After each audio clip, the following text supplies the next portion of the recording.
Okay.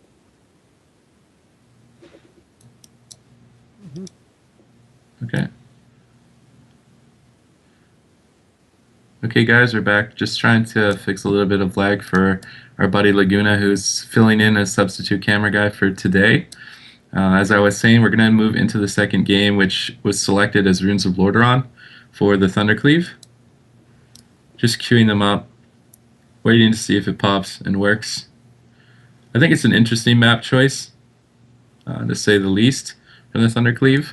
Um, It gives them more opportunities to switch to the Mistweaver Monk, but even on Runes of Lordaeron, like a Mistweaver Monk can put their portal in the room, position out of it, portal back to the room, kite back out, and constantly rotate like that. So as long as they have a method of kiting, I don't see that Mistweaver Monk going down outside of his life cocoon. Yeah. I think Ruins is a really good map in general for the Thundercleave because it's easy for the Druid to get Cyclones since they can't really LOS anywhere except on the tomb. I mean, they do have the cards beneath the tomb since the patch, but I don't think it's gonna be a huge loss. He's gonna be able to clone way more if he goes for it, and I think that's what they need. They need to abuse Cyclone because the monk is always gonna win on mana. He has more mobility. He takes less damage basically because he has more CDs to blow. So I think they just have to work on Cyclone maybe, and Ruins is a good map for it. Yeah, that is right, and that is true. CFI was trying to go for a lot of Cyclones, but he was getting stopped, and with the LOS as well. If he can clone Nefo on his Life Cocoon and deny that and not give Nefo time to top off, it's definitely something that they can accomplish. Maybe a way to get around such a low cooldown on that defensive cooldown. Um, at the same time, if Spitzkoffy and Blizzo just keep outputting as much damage as they can, spamming the purges, CFI is just going to fall more and more behind. And as he falls behind, it becomes more difficult to clone. And he kind of gets forced into this defensive pose where he's always healing. He can't do what he wants with crowd control. So let's see if Collard and Lumpy can kind of lock Blizzo down this game. Collard immediately charging into Blizzo. There's the fear landed onto Lumpy and CFI with the Stormbolt onto Collard. Nice opener so far from the Turbo Cleave here. Recklessness, sweeping strikes up. He's trying to do a lot of cleave damage right now, but at the same time, he's taking quite a bit of damage, so they are deciding to go into Blizzo and pressure him more. But he's even in the face of all that damage, is just going for a Blade Storm, and he forces the Shamanistic Rage out of Lumpy. He has full hots right now, so CFI can take the time to go in for a bash onto Nefo, maybe possibly a Cyclone. He is going for the Cyclone, but he does get Windshield on it. He amazingly grounded the first clone and then caught up to shear him in the room, and now CFI is really behind. Collard might go down. 100,000 HP. There's the Paralyze on the CFI. He has to pop the Die by the Sword as he is running out of cooldowns. He still has that Rallying Cry, but to have to use it so early is going to be a terrible deficit for them. Nefo immediately ports into the room. That's the kiting path that I was talking about. He just drags them out to that gateway, portals back into the room, and the Warrior's going to be able to reconnect, but he answers the reconnect with his Aura Mastery. He's going to top himself off. Blizzo coming back as well to try and peel Collard, and there's the Storm onto CFI. They really need the Paralyze out of that to get a kill here onto Collard, but they're just not getting the CC chain just yet from the Turbo, but the Turbo is definitely dominating the Thundercleave so far here. Lumpy gets locked out on a Hex. He's trying to go for more Lava Burst, spamming the Purge. There's a Storm onto Nefo, swapping to Spitzkoffy, dipping to about half HP, but he has that Sham Rage up, and he gets cloned on it. Those are the clones we were talking about, and he gets cloned on his Trinket. So amazing clones from CFI. Even as he falls more and more behind on healing, he's able to get those offensive clones. Now he's into the Paralyze, though. Blizzo possibly has the Stormbolt. There's the Stormbolt CC they need, and he has to Trinket. Lumpy's so low here. He really doesn't want to sacrifice his Shamanistic Rage. He throws out the Thunderstorm, knocking Spitzkoffy off himself. Now he's trying to fake the Wind Shear. He manages to fake the Wind Shear, throwing the Lava Burst onto Nefo, going for the Hex once again, but it doesn't seem to landed on anyone. Possibly got grounded there by Spitzkoffy, so nice grounding totem from him. The Cyclone coming out now, though. The Stormbolt onto Nefo. He's stuck in the room, and his portal's in here as well. This is a horrible position for him. He might need to use the Life Cocoon, but he gets a nice leg sweep onto Collard, uses the Aura Mastery. The Ascendance is reasonably countered by Nefo. Now he's back into his kiting pattern, kiting back to this gateway, portaling into the room, kiting back to the gateway, portaling into the room, just constantly rotating it over and over. And as long as he doesn't get caught or cloned on it, he's going to be fine to just constantly kite this Thundercleave. CFI, again, going for more Cyclones, trying to fake the interrupts. He does manage to fake the Wind Shear, now going for the clone, lands it full into Spitzcoffy, just trying to delay the game here, maybe play a mana game. There's a Storm onto CFI, but they need to paralyze out, but they can't. Nefo's under so much pressure. He instantly portals into the room. Blizzo using the recklessness to try and peel Collard, but Collard just doesn't care. He heroic leaps into the room to chase after Nefo. He wants to kill this Draenei real bad. There's the full Storm Ball. He might have to answer it with the Life Cocoon. He gets the safeguard from Blizzo, some healing surges from Spitzcoffy. Nice teamwork from the Turbo Cleave so far to make sure that Nefo doesn't need to use that Life Cocoon. There's the triple Lexi with Storm Ball on the Collard. He has to answer that with his regen and the Armbar from CFI as he leaves the CC. So he's going to be okay now. They should probably swap off of him, and they do. They start hitting Lumpy now. So constantly swapping targets is going to make CFI have to constantly swap his hots. If he's swapping his hots, he can't clone. If he's swapping his hots, he's going to run out of mana faster, and it gives a bit of an advantage to the Turbo Cleave here. But nice Capacitor Totem thrown onto Nefo. Kind of caught out by this. He has to use the Life Cocoon. Really good offensive play from Lumpy there, even though he's taking an incredible amount of damage. He gets locked out on that Hex, but he has the Sham Wall up, and he's going for the Hex once again. I believe it might have gotten ground. No, he's trying to fake the Grounding Totem out, but he doesn't manage to fake it out. Spitzcoffy does ground the Hex. Good grounding by him to deny that CC from Lumpy, but there's the Paralyze onto CFI, possibly the Stormbolt out. Collar taking a bit of damage, a leg sweep out, and again, Nefo's on that kiting pattern, back to the gate, portal in the room, back to the gate, and Collard is taking so much damage as he tries to pursue after Nefo.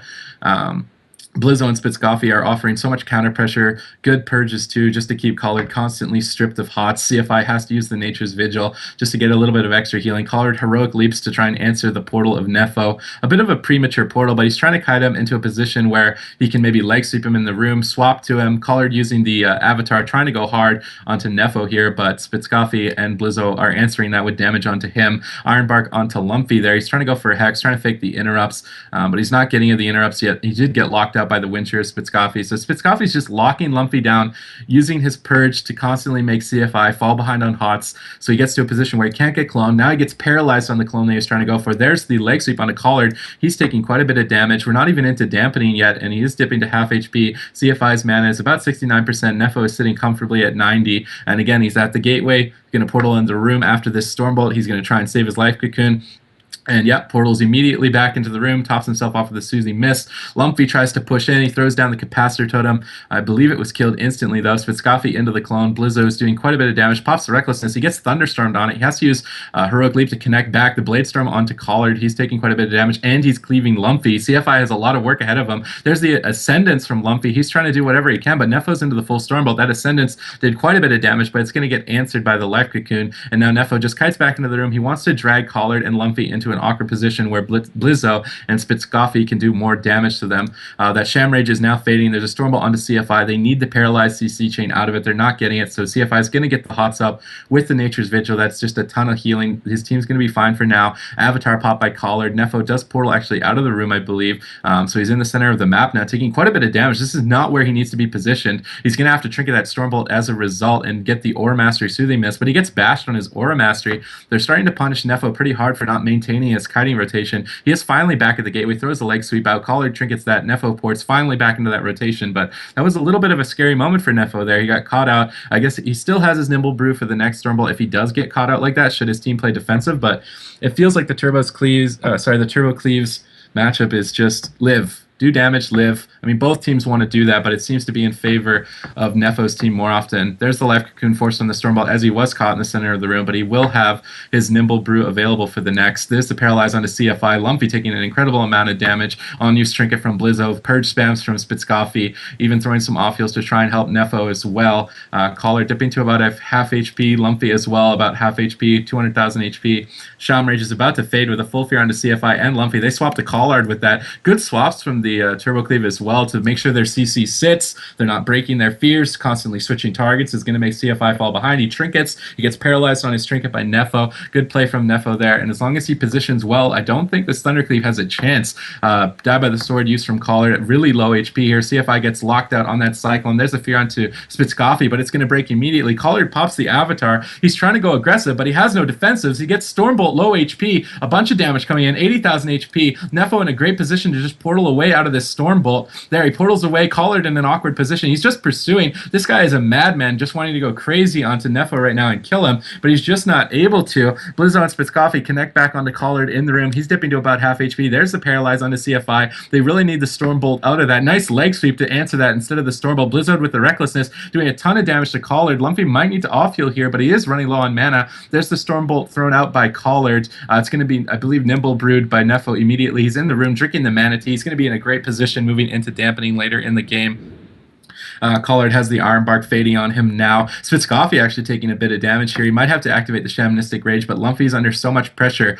He's trying to do whatever he can. The Lightning Bolt's coming out. He uses his Sham Rage to answer the Storm Bolt onto CFI. He does get locked out onto that Hex, so he's not going to be able to throw out the off-heals that he really needs to get right now. Going for the Hex once again, does land it onto Spitzcoffee, who doesn't have a Trinket for 3 seconds. This is a window here where they can get take advantage of Nefo's positioning in the center of the map as he pushed for an aggressive Paralyze. Now he's into the full Storm Bolt. They're trying to punish this aggressive play, but he has Life Cocoon, he has his rolls. He's just going to kite back to the gate, and as soon as Collard connects back, he's just going to portal back into the room, be fine. So as long as Nefo doesn't drop the ball in this game, I can't see this Turbo Cleave losing. The Fear onto Lumpy is going to connect back onto him, doing quite a bit of damage to him, dipping into about half HP. The leg sweep on Collard in that gateway, or sorry, the gate area. The Soothing Mist coming out. He rolls to the center of the map for that aggressive Paralyze, but there's a Flame Shock on him. It's going to break instantly, but there's a Storm Bolt on CFI out of it. Regardless, Lumpy could go down here. He's in execute range. He uses the NS Healing Surge. Safeguard comes out. 80,000 HP. Iron Bark is up, but this might be it. He gets locked out on Chain Lightning. He can't even throw out the off-heals. He's trying to throw out any damage he can to answer this and counter pressure, but the rally's up. That's going to fade. When that fades, it might be the end. CFI spamming the regrowth, desperately trying to keep him out of that deadly execute range. 60,000 HP,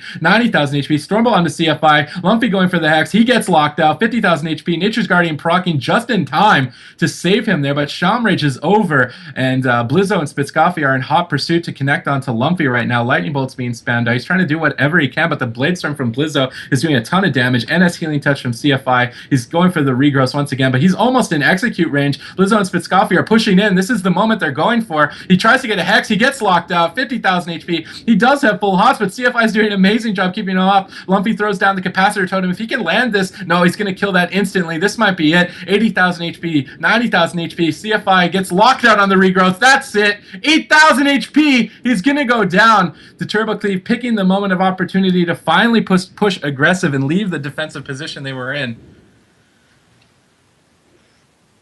Yeah.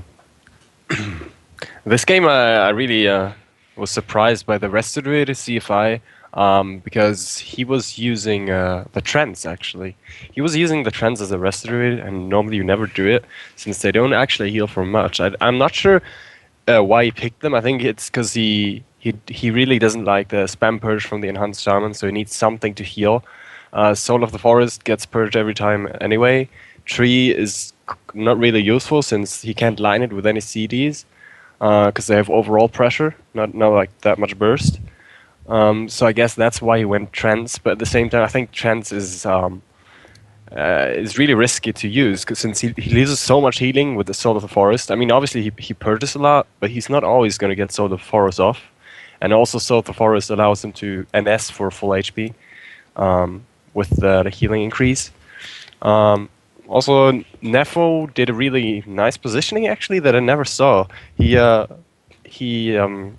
was hiding at the site where the crystal normally spawns, and ported into the box, which was actually a really good thing to do since they can't leap into the box from the position where he stands to port from. That's pretty good.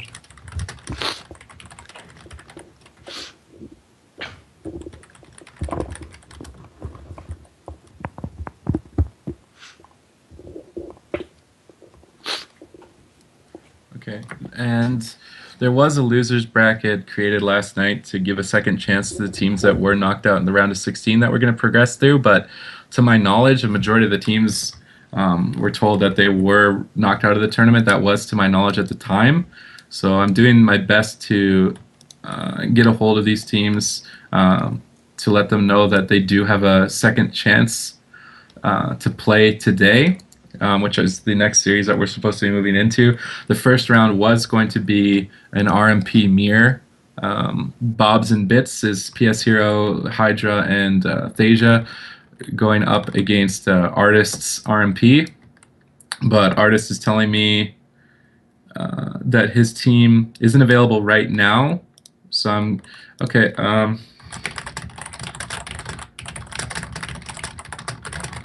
letting him know that we can wait and see if he can get a hold of his team. We can move to another series that is ready to play, which would be Bumblebee Cleave versus Coriolis Effect, which is the Destro LSD2 going up against a WLS.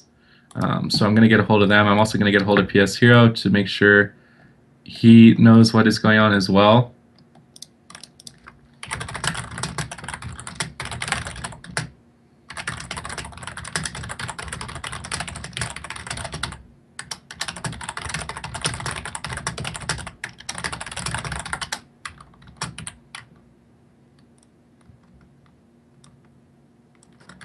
I'm just trying to get in touch with PS Hero, make sure that he understands what's going on. In the meantime, I'm going to contact Bumblebee Cleave and Coriolis Effect to see if they're available to play. See if any of these teams want to take that second chance to progress to a round of 10. Let's see if we can get a hold of them or not.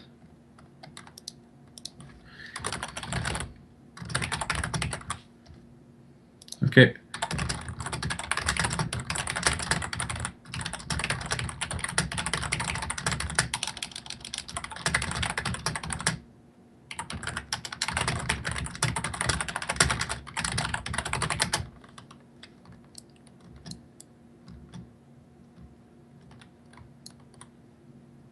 I'm just going to try and get a contact in with here with Coriolis.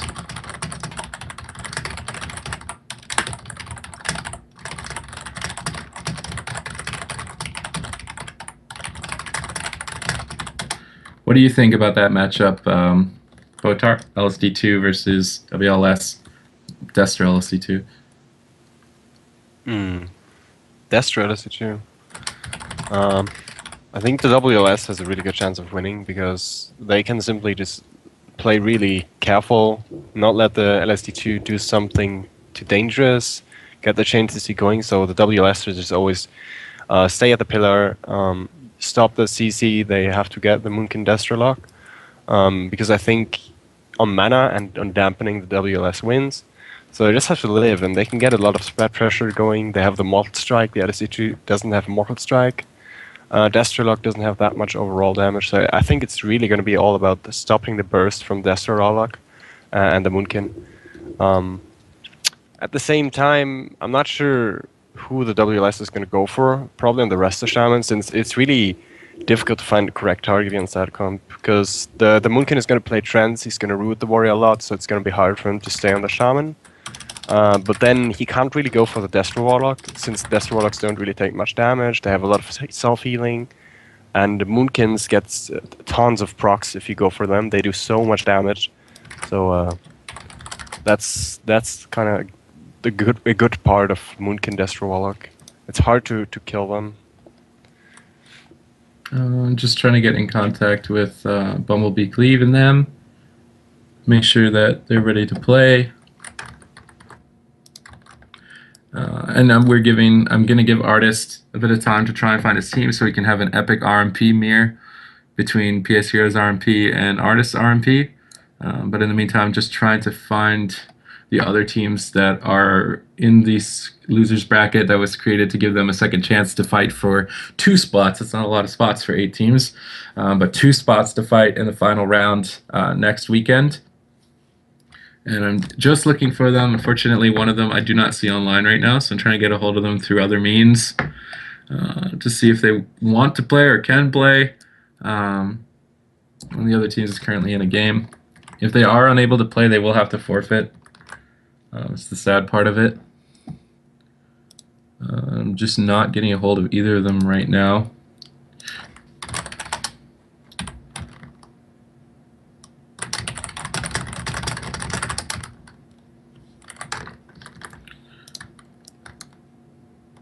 But yeah, I definitely think that the Destro LSD2 is probably like, I don't know, Holy Paladin will fall so far behind to WLS, I feel like. Just with the constant damage, constant spread damage. I don't know how like Holy Paladin will deal with that. Obviously, Moonkin offers a little bit of assistance as far as healing, but it's not that significant that their team won't begin to rot. And mostly Destrolock healing is burst healing. It's not constant passive healing. So he has to sacrifice his embers to get the Ember Tap heal, and that's also going to delay his damage. So I don't think he can necessarily sacrifice that many embers to keep himself alive.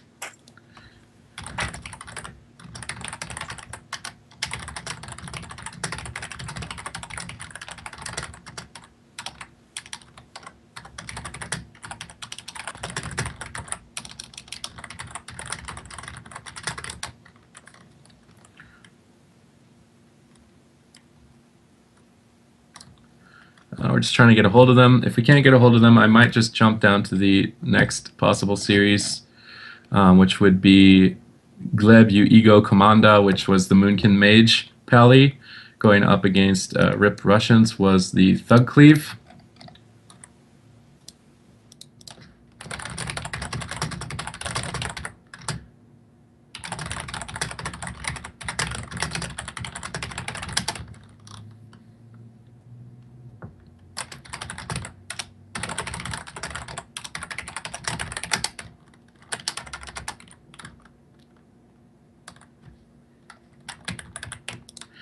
We're just waiting for all these teams to kind of get ready. The losers bracket was a bit unexpected. Yesterday, I was told there was not going to be a losers bracket, but they have created a losers bracket to try and give a second chance to the teams that might have been counter comps.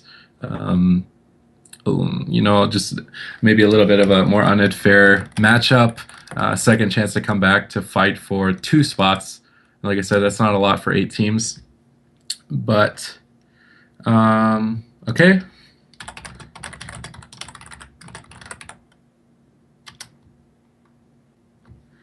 Okay, I do have one team ready and just trying to get a hold of the other one.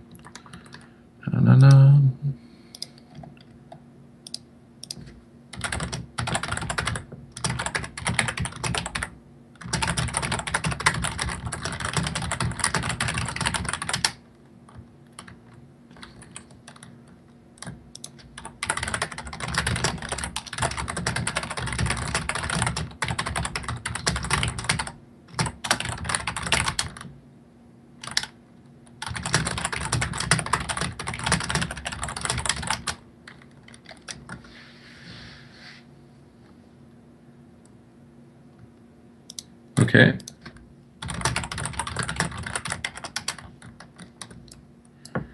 All right, just talking to all the teams, getting them all organized. There was a losers bracket created to give the losers obviously a second chance to participate, and that is Keep It Original going up against Bobs and Bits. That was going to be an RNP mirror.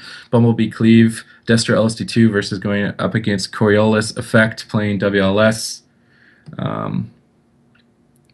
And Gleb U Ego Commanda playing the Mage Moonkin Paladin going up against Rip Russians playing the Thug Cleave. And we have Toxic Youth going up against the Thunder Cleave that did just lose Napoleon's French forces. And I'm just trying to get one of these series be ready because these teams obviously were unexpected of it. So I'm just trying to get a hold of them to make sure that they're ready to go. One of the teams has told me that they're ready, so I'm just trying to wait to get a hold of the other one.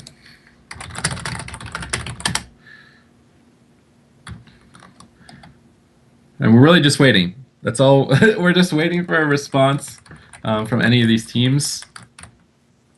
I am considering at this point if we should possibly do the upper bracket today and do the losers bracket next weekend to give these teams the time to log on, because obviously the winners bracket teams were more expected to play today, which I hope that they waited around like I asked them to, if that is the case, because I can't get a hold of these teams right now, so we might have to progress into that just to give you guys some games.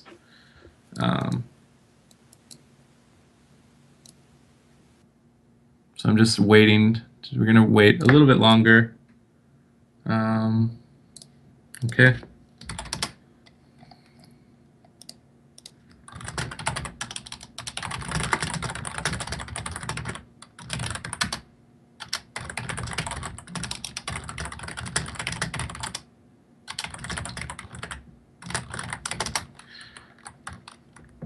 Most likely, based on the reactions I'm getting so far from the players, the closest next series we're going to get is going to be Toxic Youth against Napoleon's French forces. That's such an interesting team name fight right there. Toxic Youth, Napoleon's... whatever. Whatever, man. History class. That's a fun place. Yes. Alright, so one of the players will be back in 5 minutes. We just have to wait for him to come back. We should be able to play that series out when he does get back.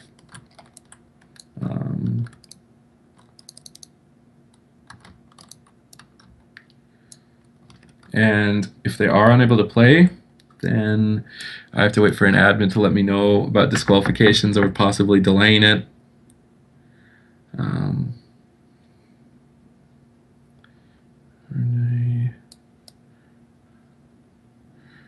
Okay. Man, this sucks. We gotta wait around, man. Nobody likes waiting around. All right. Here, let's take a look. Let's try and get some games at least while we wait for these teams. Let's try and get some games. I'm gonna look at this other bracket, see if any of the other teams can play. Obviously, Laguna can't. He's with us. So let's see. Let's see, man. Let's see if we can get Minpoike's team. Let's see if they're ready. Let's see if Lafine Equip is ready. That would be a good matchup, I think, to watch. Let's see if we can get them ready, because obviously the losers bracket teams might be caught off a little off guard, not prepared right now. So I'm going to try and get a hold of them to see if we can get a series here. Get something going.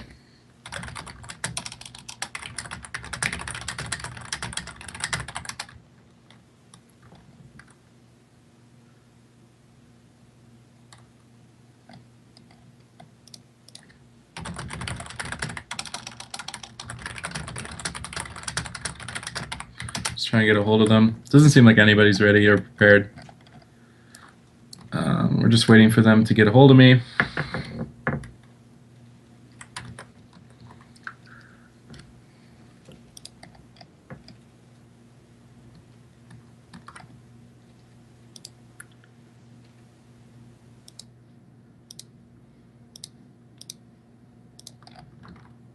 All right, one team is ready.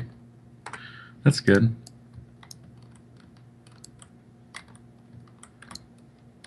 All right, so we have Bumblebee, or not Bumblebee, Cleave, sorry. The Moonkin Mage Holy Paladin team is ready. Let's see if we can get them going.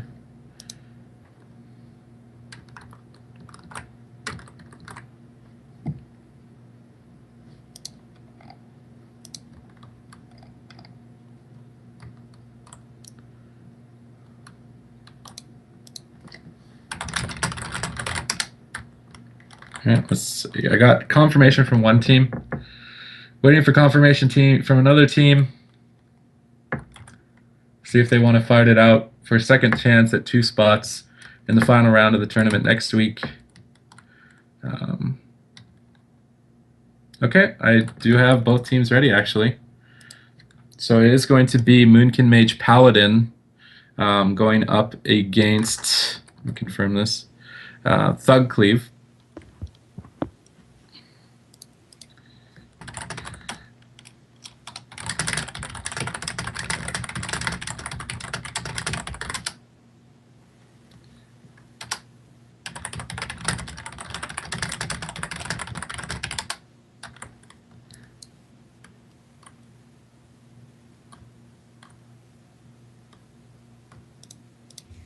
All right. Okay, are we going to... All right, I have confirmation from them. They're ready. Let's try and queue them up here. This is going to be a best of 3. The Moonkin Mage Paladin going up against the Thug Cleave. Just want to make sure that I have the right names inside of here. I like the Moonkin Mage, dude. You like it? This comp you don't see that much.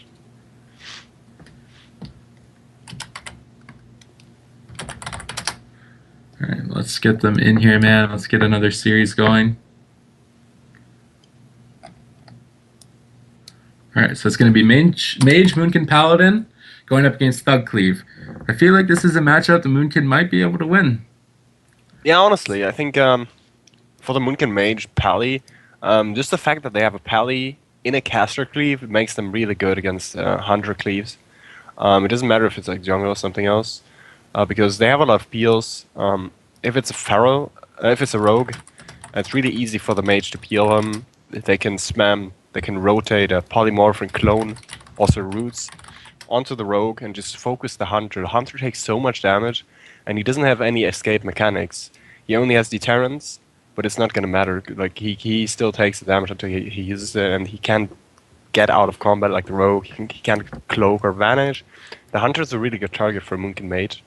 Maybe even the druid, because druids take a lot of damage. And they can't really use the solar beam on him. They can only use it to interrupt. So they might be going on the druid with every heart, for example, or just killing the hunter outside of that. I think the Moonkin Mage Pally has so many peels that they can actually live against the Thug pretty easily, if I'm not wrong, and just win by getting decent setups and killing them with CC. I kind of disagree with going on the Resto Druid. I don't think that Moonkin Mage damage is necessarily that strong to push him over. Unless he's caught in a really bad spot, doesn't have pre-hots, I just don't see a Resto Druid getting pressured by a Mage and a Moonkin like that. I mean, if they have 3 Star Surgers ready, he doesn't have Trinket, no Ross, they can maybe get a good setup in a Hodge and the Pally damage as well. I mean, it depends if they can get the Crossy Seeker or not. Yeah, but again, this Thug Cleave does have the advantage of triple stealth. A Skitch going for the early Hurricanes, trying to pull somebody out, but he's not going to be able to. Martin trying to find that sap, obviously, onto Jimmy Powder, but with the Mage and the Moonkin as well in stealth, they're going to have to wait for that invisibility. The Mage has actually separated his water elemental. That way, if the Hunter finds it, he might flare it and not find the Mage. It's actually kind of creative play from the Mage here, but the Invis ends. He's going for the Blizzard. The sap's probably going to come out onto Jimmy Powder here. He's pushing in for it, but they did, I believe, manage to get combat, so he's not going to get the sap. This is a bit of a botched opener for the Thug Cleave. They might have to panic here, open on the Paladin even. They're looking for a target. There's the cheap shot onto the Paladin, just for CC. Garrote onto the Mage. There's the trap. He misses it because Jimmy Powder pre-freedomed, reduced the duration, and avoided the trap. Really good play from Jimmy Powder. Now the Hodge onto Clonia, Clone onto Martin. There's the Kidney, though, and a Murder of Crows onto the Mage. He's trying to go for a polymorph defensively onto Martin. It gets dispelled immediately from the Druid. Now the half clone to follow that up. The Moonkin and Mage are doing a good job peeling. Now the offensive clone onto the Resto Druid of the Thug Cleave as they're going to be connecting onto the Hunter. I would see the Denounces coming out. Star Surges flying in. They're actually hitting Martin a little bit more than Cloney. Now the clone onto Cloney, and Martin's getting Starfired right here, dipping to about half HP. With Cloak of Shadows, he should be fine. And he is at the pillar with his Druid. He should be okay as he's fully hotted. Skitch trying to build up whatever damage he can onto Cloney right now, who is in the middle of the map, into that full Hodge, not getting dispelled. The Mage does get bopped out of that stun with a clone onto Martin. They're doing a lot of damage to Cloney right now. Deep Freeze onto the Druid of the Thug Cleave. They're trying to get a Ring of Frost. They do land the Ring of Frost. Tons of damage coming in. Comet Storm forces the deterrence of Cloney. I like that reaction from Cloney. Just trade the deterrence. Let your Druid sit the CC. He's trying to disengage and kite, but Cloney's just endlessly getting CC'd right now. He has to Trinket Aardvark. Star Surge connects, almost takes him out. The Druid pops the NS, tops him off reasonably well here. He still has, I believe, one more deterrence to his name.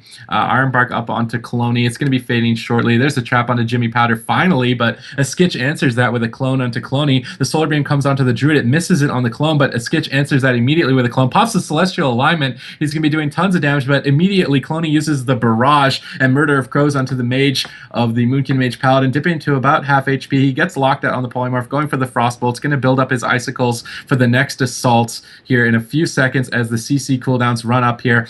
Deep Freeze is available for the Mage here, should he go for it, but the Druid is in bear form, preemptively for it. He needs to land the ring. He does land it. They needed to stop that.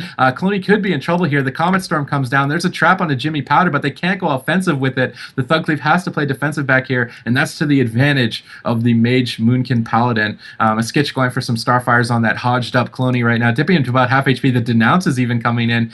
Jimmy Powder participating offensively there onto Cloney. The NS coming. It almost got cloned by a Skitch there. That would have been devastating for the Thug Cleave as they swap over to Marton. Another poly onto the Druid. He's going to come out of that, go for a clone, but he gets deeped on it. Can they get any CC out of that? It's the question. A clone onto Marton, so the Mage can go offensive here. The Iron Bark onto Cloney should be enough to keep him alive back here with his Druid friend.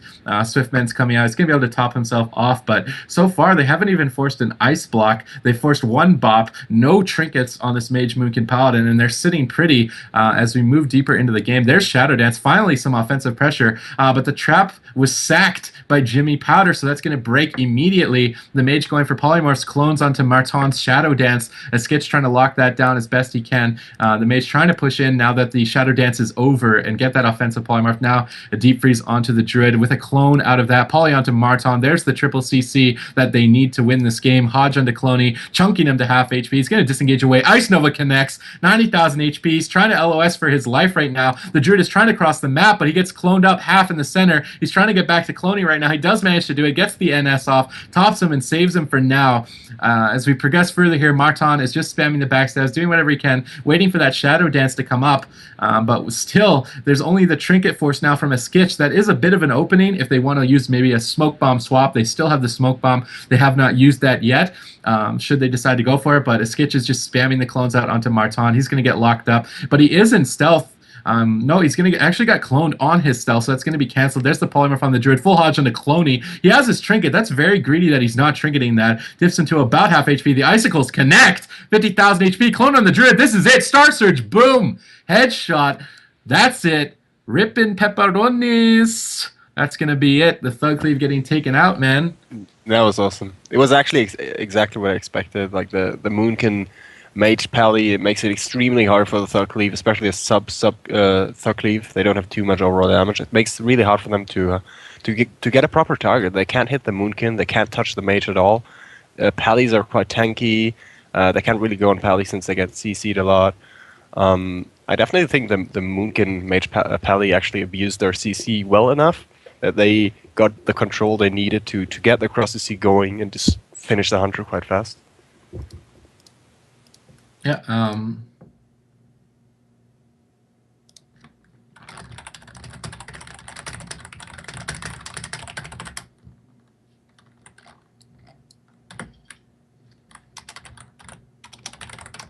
All right. So I'm just going to wait for a map choice from the Thug Cleave here.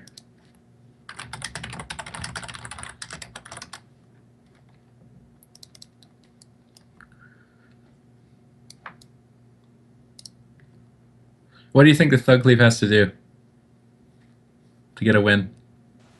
To be honest with you, I think, I mean, as I said, the Moonkin Mage has 2 spammable CCs, actually 3 if you include roots. That makes it really hard for the Thug to stop anything because they're always going to try to get a poly on the Rogue, something on the Hunter like a Bash or a Hodge, and then while the Rogue is poly, the Mage is going to try to push in for the deep onto the Druid and try to swap on the poly on the Druid while the Rogue is CC'd. So that means the Rogue can't really stop the CC on the healer, but the Hunter kind of has to do it. But he's always going to get stunned. So I think Thug Cleave kind of has, especially the Hunter, has to be really careful about this positioning, avoid the stuns on him, so he can actually stop the CC from the Mage when he runs in on his healer to deep poly him, or off. There was one moment in the last game where he pre-bared the deep, and the Mage was able to just cast a Rough. If they interrupted that, he would have been able to CC the Druid since he was immune to Polymorph and Bear. So I think the Hunter kind of has to do a better job at stopping the CC from the Mage. And maybe they can get aggressive out of that. That One Ring of Frost that the Druid managed to pre-bear form was so good on the Druid's part, and it allowed the CC that needed to be stopped to be limited so much. Like they just needed to stop the ring. That's all the Hunter needed to do. Maybe trinket and just stop it, because he did pre-bear form it. He did his part to stop the CC. He just needed a little bit of help, obviously, from his team, and then they can push offensive. It's definitely a CC game between both the comps. That's how the momentum kind of gets determined, because there was one point where the Druid on the Thug Cleave was cloned. Jimmy Powder was also trapped, but the trap was negated because all of the pressure was in favor already for the Mage Moonkin. So the Hunter was running away during the trap. You don't want to be running away during your trap. You want to be pushing in and going offensive. But finally, we do have a map pick. The Thug Cleave choosing to go with Runes of Lordaeron. Let's see if they can take it back here in this best of 3. These teams right now are fighting in a created losers bracket for a potential 2 spots in the final round. The losers bracket was created kind of last minute, which is unfortunate for some of the teams that weren't prepared, obviously, which is something that's going to be improved in the future, I would hope. But we are progressing here today to have these teams fight for those 2 spots, so it will be a round of 10 next weekend, moving to the grand finals.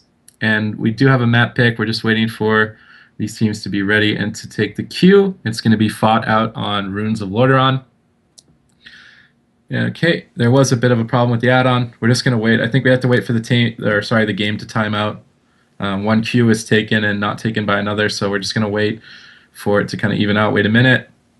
And then we'll queue into this best of 3. The Mage, Moonkin, Paladin already up 1 game. Is it the Moonkin Dream Man? Can they make it back to the round of 10? I don't know, dude. I think the Thug Cleave's rogue actually might have done a mistake by speccing sub, since I also saw him playing combat last time, I think.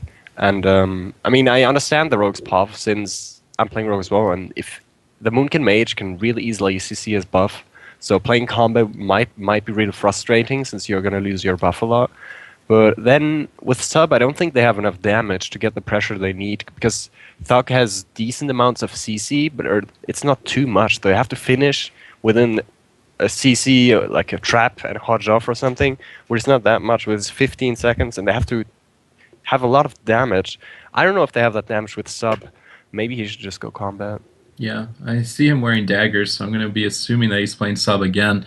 Maybe they're going to go after Jimmy Powder, CC a Skitch. That way he can't get the Cyclones out, try and maybe CC the Mage as well. Going Paladin on this map could work. Obviously, Marton's going to be over-aggressive, pushing into the room, which might make him vulnerable. But rogues are very tanky. I almost feel like it's a trap for the Moonkin Mage to hit the rogue. So if the rogue is a little bit more reckless, he might force them off of Cloney, and Cloney's much more susceptible to dying to this kind of damage. So I think Marton needs to play much more aggressive, and they should probably tunnel Jimmy Powder and CC a Sketch, CC the Mage. It's probably their best chance, at least if he's playing Subtlety, because they just have to go through the bubble, go through the wall, and the Avenging Wrath. There's a lot less cooldowns. The Blizzard coming out, almost pulling them out. The Druid has left the game, so we're going to have to remake it. Obviously a problem. They left before the 45-second mark, so we will replay the game. I'm just trying to figure out if there's a problem. Obviously there was. Maybe a disconnect.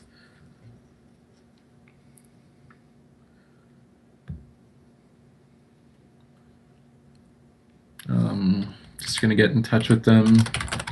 All right, I think it was a disconnect. Luckily for them, they did leave the game before the 45-second mark, so we're going to wait just a moment to give them time.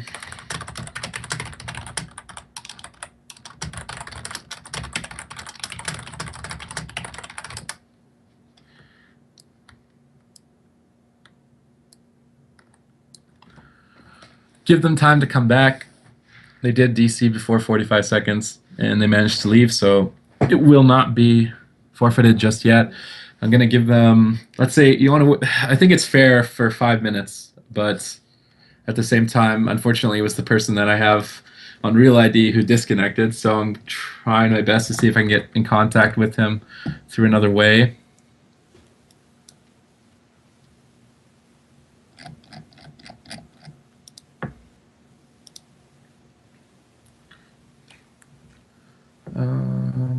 Let's see if we can get a hold of him. All right, he is back online, so maybe just a cat pulling his power cable out. Maybe a rage quit. What if he rage quit, Botar? Wouldn't that be an interesting turn of events? Screw it, I'm out. This leaves. I don't think so. Nah, man. They're still fighting. Okay. Never give up. Never give up. I'm never gonna give you up. I'm never gonna let you down. I'll never turn around and desert you. I'm sorry, I'll never do that again. It was wonderful. Alright, so he is back online. Just a connection problem. I don't think it was anything malicious. So we're just going to wait.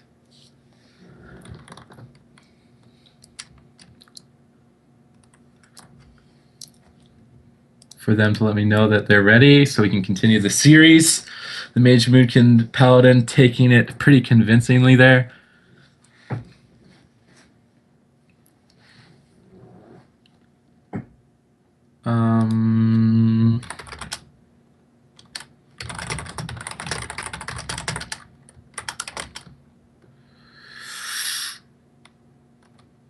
Okay.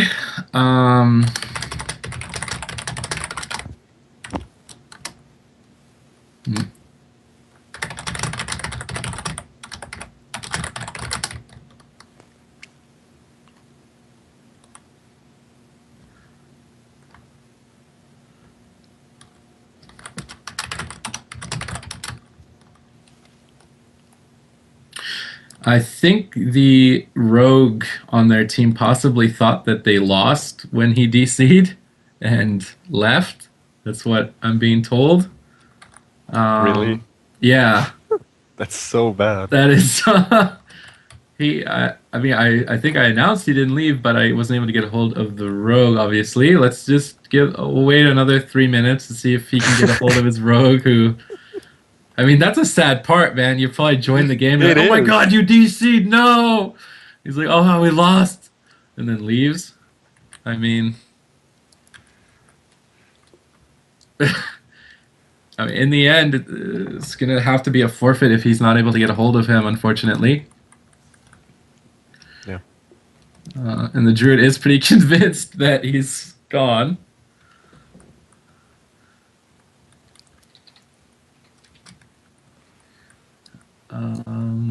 Okay, I will wait. I will wait 3 minutes. I will wait 3 minutes and have to DQ. Oh wait, he's back. He says he's online. Maybe they had a collective DC. A collective DC. You guys, I hope, are getting entertained by Laguna's camera skills today. He is substituting as our cameraman was not able to make it. If you don't know who Laguna is, he was the BlizzCon champion last year.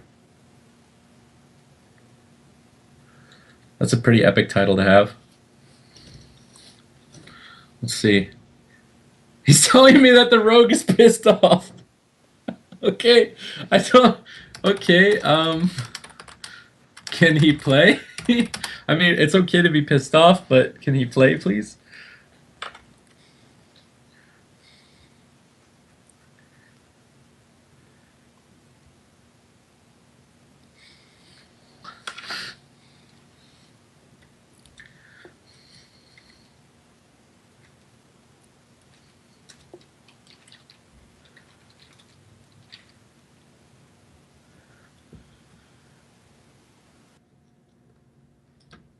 All right. So it actually turned out to be a rage quit, but we're trying to convince him to come back right now. He has 2 more minutes. We're playing. He says we're playing. He says we're playing. Great. Play them games. Okay. Are you guys ready? Let's make sure Skitch's team didn't randomly decide to go and make some origami art while this other team was not ready. All right, so I have them confirmed as ready. There's a little bit of rage on the side of the thug cleave, but they're going to play. If I was that rogue, dude, I would rage as well. It's so frustrating against Moonkin Mage. They just spam CC on you the entire day, and they just spam that fairy fire as well, so you actually can't do anything. It's so annoying. I feel it, man. All right. It's going to be Runes of Lordaeron. Let's hope that the rogue does not rage. Yeah, the clone, triple poly, triple poly Yeah. is not the most fun CC chain to get put into as a melee DPS. Even yesterday in GCD's TV's tournament, I felt so bad for Tony the Enhancement Shaman just going ba ba ba in sheep form. But let's see, he needs 2 more seconds. He says the other team is ready, so we should be able to play here as soon as possible. As soon as possible. Come on, man. Maybe the rage will give him power, man. Maybe he'll just be so mad he ascends to Super Saiyan Rogue 2. You mean he's gonna spec combat? Oh, see? There is an ascension. There Yeah. is. He can ascend. Let's see if he can ascend to combat land. See if he decides to go down that path. But I feel like combat is evil. Like that's more like final form Frieza, not Super Saiyan. All right, he's ready. We're gonna queue. We're gonna stop talking about nerdy stuff now. I apologize. Here we go. We've queued them up. Should be jumping in shortly. Should the add-on allow us to, and should the teams accept. We do have a queue. We have a queue pop. We're gonna do it. Who's gonna win, Botar? Who's gonna take it? Man, really, I don't think the Thug has the pressure they need with sub. And that's a big mistake because I think Hunter damage plus the combat rogue damage might actually be enough to just kill the Paladin or like make them fall back and use CC defensively because they also use a lot of CC to just set up and push in. If they can't push in with the offensive CC kind of, it's way easier for the Thug to live. I think the Moonkin Mage should win this just by having a Paladin in their team. It makes it so impossible for the sub rogue to kill anything. They have way too many outs, and the CC on him is too big to go through them. Yeah, and he's still playing subtlety, so he's not going to have that big red buff killing spree burst that they really actually need to take this Mage Moonkin Paladin down. They really have to catch them off guard, have some really big bursts, or they're just never going to get through the rotational cooldowns and crowd control that they have at their disposal. Mass Stealth coming out. Let's see if they get pulled out this game. Hurricane's coming down, not pulling anyone out just yet. A trap onto a Skitch, and they're taking the strategy that I thought they would. Cheap shots onto Jimmy Powder, instantly walls it. The smoke bomb even coming down very early. Maybe a bit of a waste there. He's trying to stop the crowd control. Now he cloaks, but he gets bashed on his cloak. Possibly a clone out of that. No, an entangling roots, but there's so much CC, man. That's a hodge onto the Hunter. He's getting Ice Nova. He's going to have to deter. 10,000 HP. He's going to die through deterrence. The dot is ticking. Rejuve comes up in between the Cyclone there. There's the Ironbark. He's trying to hold that second deterrence. In the meantime, Martin's just Black Sheep over in the center of the map. Bop onto a Skitch. They're just trying to keep him offensive right now. The next CC chain onto the rest of the this Thug Cleave is going to be the game, possibly. Martin getting swapped here temporarily. He's going to get that feint up, get thrown into the Entanglers. There's the Hodge. They're trying to global him in. The Hodge. Starfire connects. It's it. Man, I would be pissed. That was fast. Oh, man. And he did play aggressive. I have to give it to, like, they did it. They went for it, but they just got shut down so hard by the utility that Mage Moonkin Paladin brought against them. I think they did the right strategy this time by going for the Paladin, but at the same time, they didn't really cross-CC the DPS. I think they have to, like, cheap shot the DPS, trap them off, get some clones on them, and then go on the Pally, and then reset, just run away. I mean, they have a sub-rogue, they don't have to stick on the target. They can just play it safe, LOS, don't let two casters cast on you the entire time. That's not what you want. You want to just LOS and get nice ghosts on the Pally with Dance or a Re-Stealth or a Vanish, and a trap on DPS, a cheap shot on them, or something else, a Gout, it doesn't even matter, a Geralt. They just need some cross-CC so they get more pressure and also don't die, so the Druid can be offensive, and they have that whole team standing on their team without being able to do anything, and they can also follow up with clones. Alright, so let's see if we can get another series going. Unfortunately, Bobs and Bits, Artist's RMP is going to have to forfeit. He's not able to get his team on to play today, which is unfortunate. Obviously, the tournament's going to be reorganized next time around, so none of this kind of uncertainty, I hope, is going to happen. So it should be a lot better organized for the next time around. Unfortunately, he's going to have to forfeit, which means that Keep It Original PS Hero will advance to the next round. Not necessarily the winners round just yet, but they will progress to the semifinals of the losers bracket here. I'm just going to let him know that while I wait for the other teams.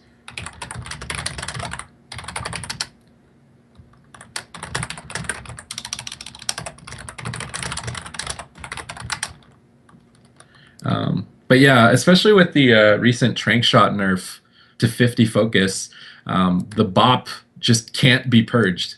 if it's protected by Rejuve, Mark of the Wild, Arcane Intellect, Blessing of Might, it's like a 1 in 6 chance. And I mean, if you're gambling, I don't think you take a 1 in 6 chance.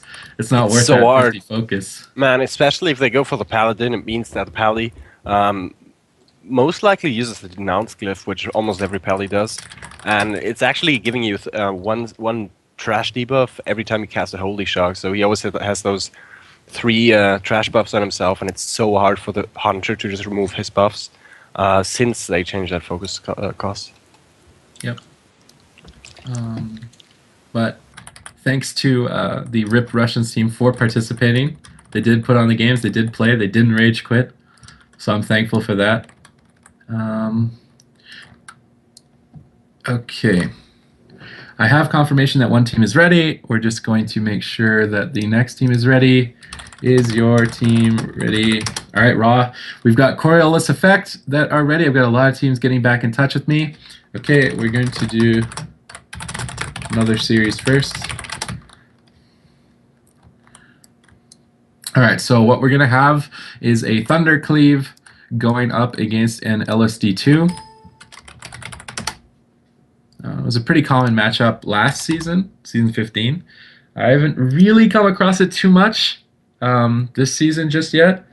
And I feel like it's going to go to dampening. Would you agree with me there, Bowtie? Yeah, for sure. I think the LSD2 can push on the druid a lot. I mean, that's what you did last season at least, and it's always been like that. If the LSD2 manages to push on the healer, either like killing him, which I think is really good against Thundercleave, since druid is a really good target. Ellies are quite tanky, warriors are quite tanky. So yeah, that's probably going to be a huge issue to just push on the druid. It's probably going to take dampening as well, but I'm not sure how deep it's going to go. Yeah, I definitely think with Elemental off healing as well, that the LSD2 isn't going to be able to secure a kill before dampening.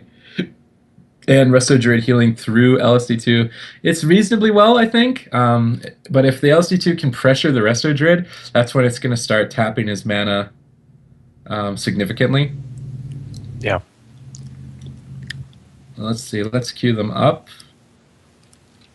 War game request is sent. This is a best of 3 in the losers bracket between Toxic Youth and Napoleon's French Forces.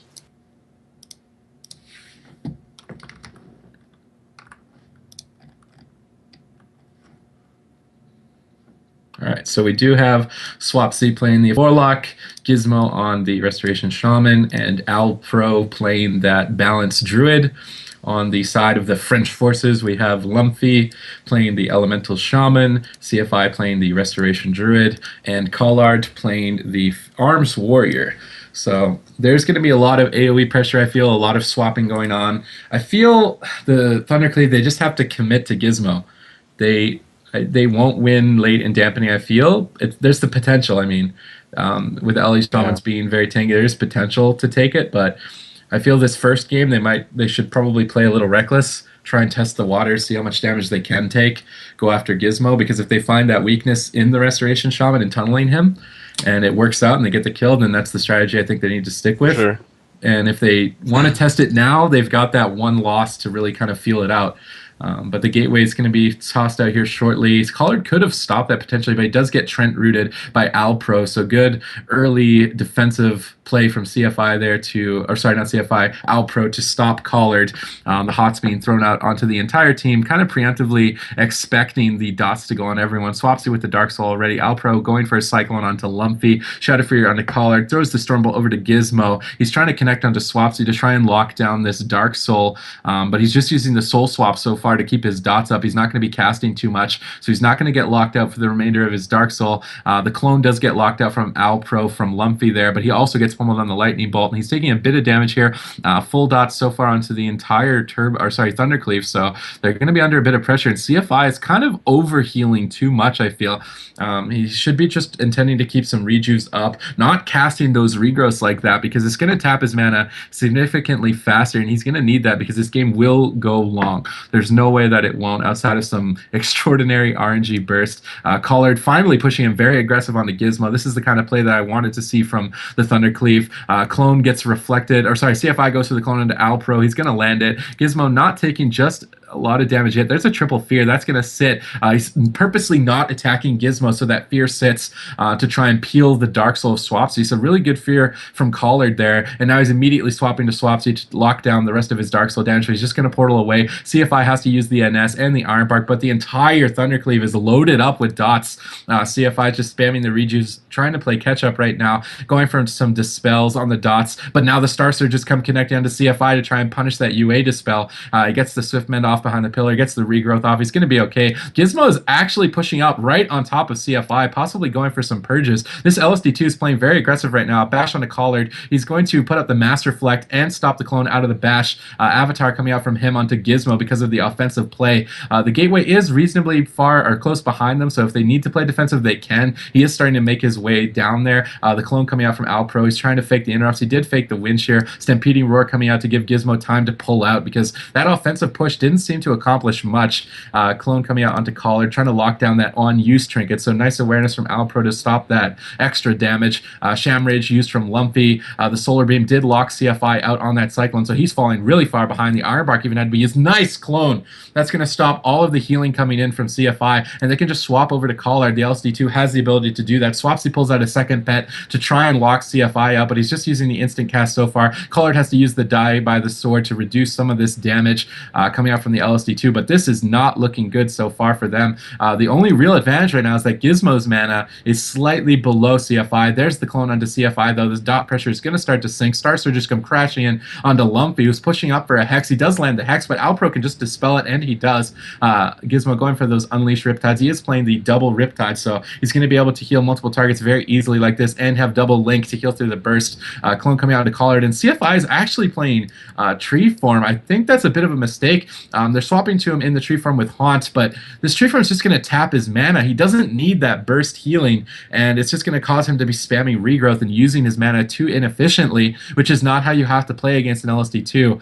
The dots are starting to get fully loaded up, though, onto this Thunder Cleave. Lumpy going for the NS Lightning Bolt before he gets cloned up, trying to do whatever he can onto Swapsy, but there's just not enough CC. Gizmo even going for a drink. Collard has to come back here and stop it, but he gets cloned up on it. Gizmo getting a really nice drink right now. He gets about 40,000 mana back from that, so good peeling from Alpro to let Gizmo get that mana. That was really the only disadvantage they had, and now it's completely swung in the favor of the LC2. Iron Bark comes out from CFI onto Lumpy. He's dipping to half HP. He's trying to do whatever he can, but the damage just doesn't seem to be there. Bash onto Alpro, maybe a clone out of that, but they're just swapping to CFI as he pushed for that aggressive play. The Starfire comes in, Star Surge hits. He has to use that NS healing touch to try and catch back up, but in the meantime, Alpro just turns around and starts pumping those Starfires back onto Lumpy. A bash onto CFI. He has to trinket that. Shamrage is up onto Lumpy, but the Nature's Guardian is proc. There's no trinket for that clone. Lumpy kind of alone right now. He's going for the healing surges. Good defensive play back here by him, but now Shadow Fury onto Collard. They're switching to him. Starfires come smacking in on him. He has to use the die by the sword, possibly the rally here shortly. Solar Beam onto CFI, but he managed to fake cast it with the Tranquility, I believe. Might have possibly actually got locked out. Now he's going to get the Hots rolling, but they're swapping to CFI. It's completely in the LSD2's favor right now. 22,000 HP. Rally comes out. I think this is it. 30,000 HP. That rally falls. CFI barely keeping his team up with that Genesis. Nice fear, but Swaps is just going to unbound Will out of it. That rally's going to fall. CFI's got a lot of catch up to play. We're not even in dampening yet. Avatar coming out from Collard. He's trying to turn it around, but he gets cloned up on it. He has to trinket to get out of that. CFI has managed to maintain his team for now, but now he's into the full clone. Lumpy gets Star Surge. There's the instant Starfire chunking him. Nature's Guardian procs once again. Full bash onto Lumpy. Trinkets immediately. Gets the Iron Bark. He should be able to recover, but CFI's mana is starting to hurt. 50,000 left in the tank. Shadow Fury lands. 100,000 HP on Lumpy. Iron Bark's going to fade here shortly. He goes for the Ascendance. He's trying to counter pressure. He doesn't want this LSD2 to push into CFI because they can secure the kill if they get to him. They're already using the instant Starfires. There's a Star Surge. He has to bark skin that immediately, but how do you recover from this situation? 100,000 HP on your entire team. Solar Beam comes out. It doesn't lock anything, though. He's just trying to use it as a blanket. Now into the full clone. Lumpy has that Sham Rage. He possibly has to activate. He's doing a good job LOSing so far, trying to save it, but CFI is just healing so inefficiently efficiently with these regrowths. He needs to just keep the hots up. There's Nature's Vigil. That's his saving grace right now, but the Star Surges come into CFI. They hit reasonably hard, but they're not going to push him over. He manages to LOS, double Shadow Fury onto Lumpy and Collard, going to be locking them down. Stormbolt onto Gizmo, but at this point, I feel like it's in the LSD2's favor. They're going to have to throw this game if they really want to lose. CFI gets locked out on that Cyclone, clone onto Lumpy. He has to pop the tree form, but Collard gets clone low HP. He has no CDs out of it if they can combo him. They force the Sham Rage onto Lumpy, so they're probably just going to swap immediately onto another target. Actually, just attacking into it. Now swapping over to Collard. He has Die by the Sword in about 4 seconds, but if he can't get it off, okay, the NS coming out. Sorry, some regrowths and Genesis heals coming out from CFI. Going to top Collard off, but that Iron Bark is over. No more Shamanistic Rage. Double Shadow Fury connects. Tree Form going to be fading shortly for CFI here, and he's completely tapped on mana. Dampening at 10%. He needs to get a drink. At this point, if he wants to make a comeback, he has to get a drink, but Alpro's not going to let him. Pushes in with the Displacer Beast Bash. CFI trinkets that immediately. I feel like maybe not necessary, but he is falling behind on dots. There's the regen to answer the Haunt that connects onto Collard. He's trying to swap over to Alpro, who instantly Barkskins it. He knows that his team's at the advantage, so he's trying to use his cooldowns offensively almost, but he gets cloned on the Barkskin. Nice clone from CFI to try and counter this aggression from Alpro as he pushes in. Gizmo pulling back, getting the Riptides back out onto Swapsy, going for a Flame Shock, maybe even a Lava Burst at this point. There's the Lava Burst coming in onto Collard here. A little bit of damage coming from Gizmo, man, just trying to do whatever he can to help his team. The Wincher coming in, locks the Lightning Bolt of Lumpy there, now going for another one, gets Shadow Furied on that. This LSD2 is just shutting them down so hard. The damage is so high right now. CFI healing a little bit too inefficiently early on, is starting to get punished now as he's running out of mana when Dampening starts. There's the Avatar Recklessness. He gets Iron Barked as well to try and push in aggressively onto Swapsy. His portal's in actually a very aggressive position. The Displacer Beats back to bash Collard up though. He goes for the pummel, but he misses it. He has to trinket the clone as a result. Lumpy taking a lot of collateral damage. The Nature's Guardian procs there. On-use trinket use from CFI. Has to activate the Sham Rage, but he's taking so much damage through it. Rally is available should he have to use it from Collard. Fear on the Gizmo. They're trying to do whatever they can, but it looks so hopeless. Gizmo into the full hex. He gets decursed. Lumpy's Sham Rage is fading here shortly. CFI going for the drink. Desperation drink. He needs this mana. He needs it. He doesn't get it. He manages to get 10k, so he's going to squeak by for now. Lumpy spamming the healing surges. There's the regen from Collard, but I don't imagine them being able to recover unless CFI gets a miracle drink right now. Haunt gets mass reflected, luckily for Collard there. He uses the Die by the Sword to try and negate more of this Dark Soul damage out from Swapsy, but now the Die by the Sword has faded.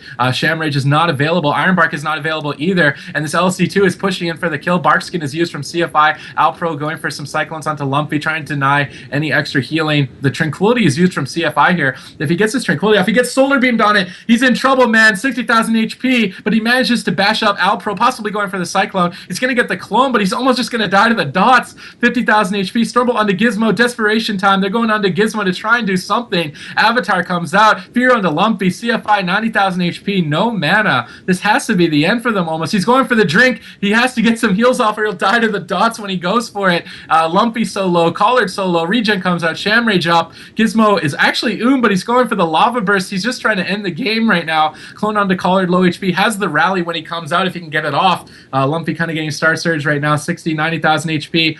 The NS coming from CFI. He's doing a good job to keep his team alive for now, but Collard into the full bash. No trinket. He can't rally. 50,000 HP. Starfire connects, not going to finish him. Does get reflected on the next one. Collard intervenes back to his Druid in tree farm, but he's tapped on mana. He's trying to use those Omen of Clarity free heals. And Gizmo's even going for a salty drink right now, just laughing in the faces of this Thundercleave right now. He's full mana. There's absolutely no way they can recover at this point. Shadow Fear onto CFI. Full fear out of that. Tremor needs to come down, but it's just not coming down. There comes the Tremor. Lava Burst coming up from Lumpy, but there's no pressure. CFI somehow maintained his team on no mana for at least 3.5 minutes. Iron Bark onto Lumpy. Full hots as well. Collard has that Die by the Sword and regen coming soon. He throws out the fear onto Gizmo. They're pressuring Alpro, but he does lock Lumpy out on that Lightning Bolt. He's not going to be able to Sham Rage for a little bit. He's going for a Hex, but I'm not sure it's worth it. He just gets dispelled instantly. Unless they're going to cross CC, there's no reason to go for it. Master Reflect comes out from Collard. 60,000 HP, 40,000 on Lumpy. Sham Rage comes in. That has to be it.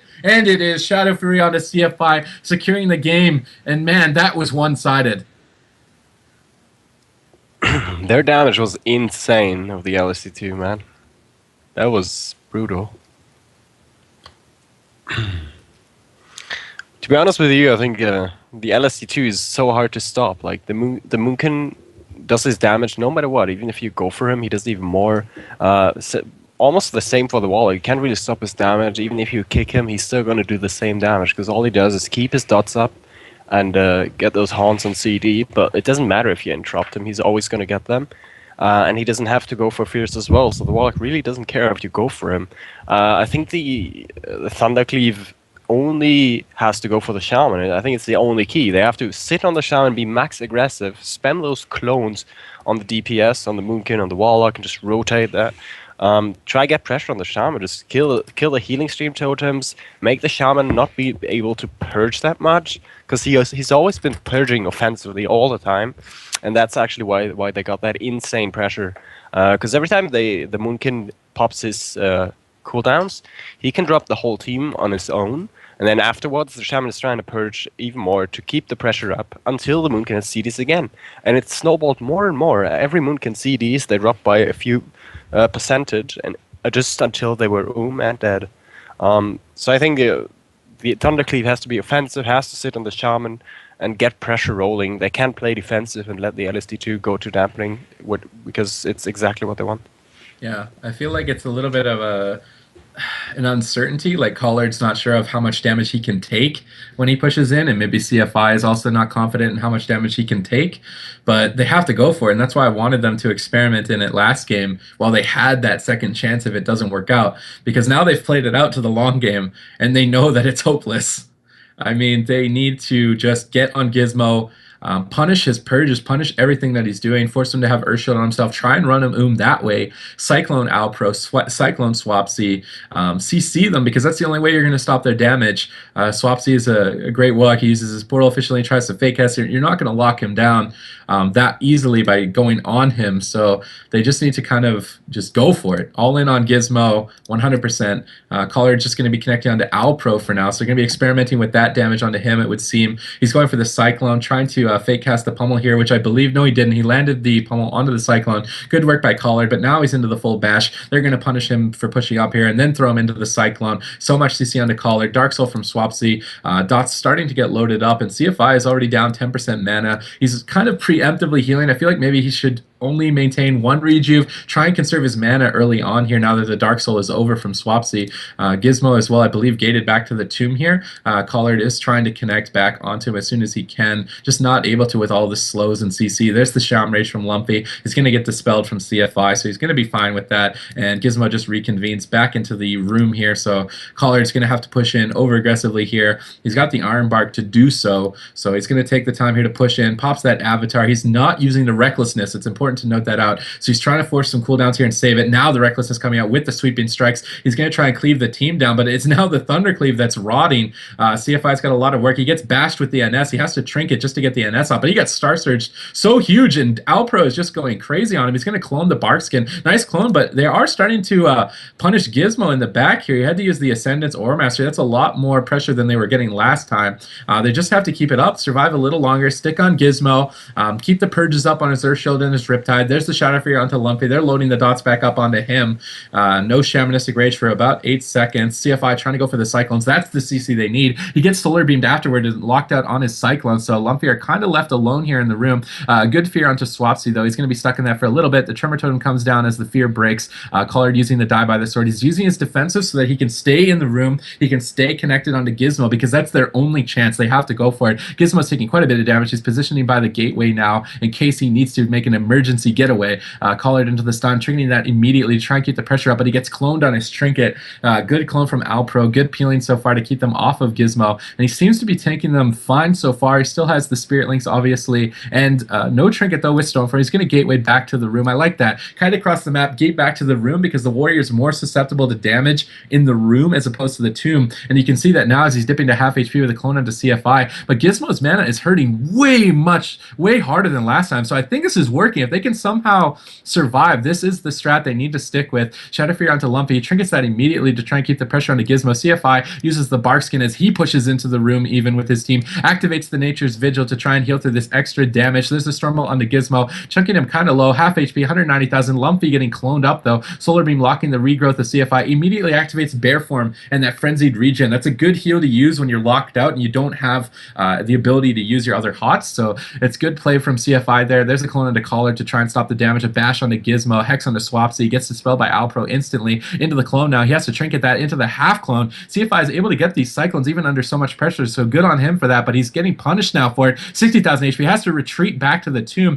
Gizmo trying to go for a Hex, throwing down the grounding totem, but the purges are coming in. Collard is rotting. They have to use the Shamanistic Rage. Collard has that regen available, so he should be able to stay offensive, activating that battle stance, but a clone onto Lumpy. CFI taking a bit of damage, but he's okay at the tomb. The Star Surge connects, hits reasonably hard, but Gizmo is the one who's hurting on mana. If they can survive, they might have found a weak point here. The Aura Master comes up from Gizmo. He's trying to use the healing waves. He's trying to heal a little bit more efficiently. Lumpy starting to rot, gets the Iron Bark. He's getting crit pretty hard here. There's the NS. He gets Shadow Fury on, has to trinket it. Displaces that Starfire hit huge. 40,000 HP. He's trying to Shadow Melt to avoid anything. Gets the regrowth off, toss the Mushroom down. Gizmo pushing up, trying to get some purges maybe as well.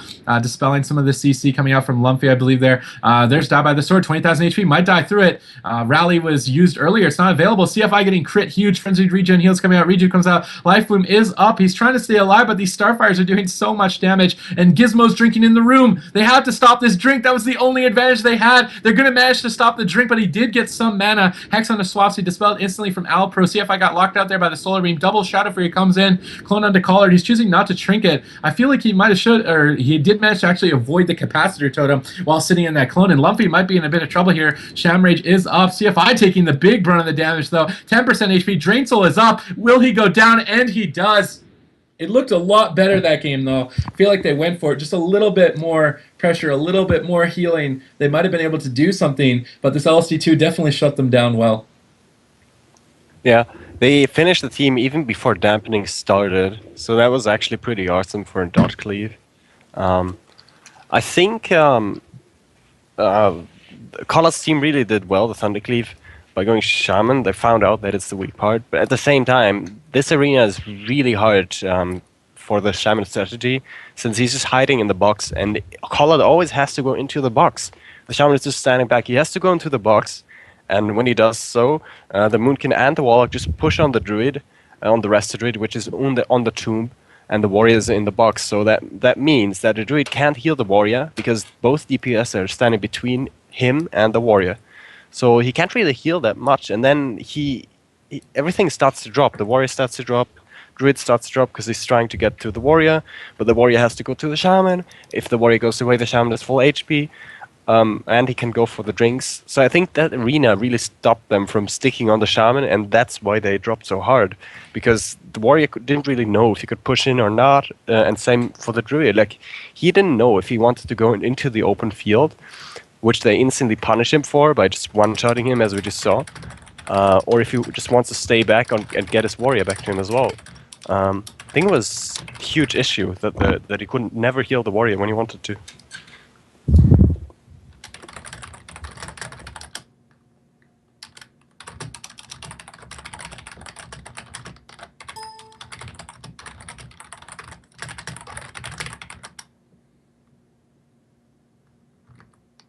All right. I still haven't been able to get a hold of Bumblebee Cleave, the Destrolock team. So I am waiting for them to get back to me. If they do not get back to me, Coriolis Effect will take the win and progress to face off against PS Hero, Hydra, and Thasia's RMP.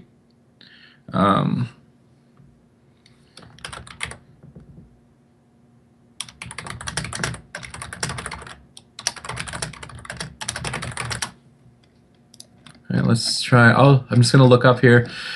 Confirm that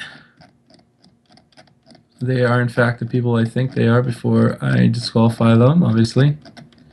Let's just look up here. All right, I'm not going to be able to, I don't think, find them, unfortunately. I think what we're going to do is we're going to wait 5 minutes for Bumblebee Cleave to show up, and if they don't show up, we're going to have to move forward, and that means that we're going to be watching PS Heroes RMP. I just said this, going up against Coriolis' Effect WLS. So RMP versus WLS, that's a matchup you tend to see in the hierarchy of the ladder. Okay, yeah. All right, so Bumblebee Cleave isn't here, so they are going to get disqualified. Just got confirmation. All right, so they are going to get disqualified. That means Coriolis Effect is going to progress. I'm going to get in touch with them to see if they're ready.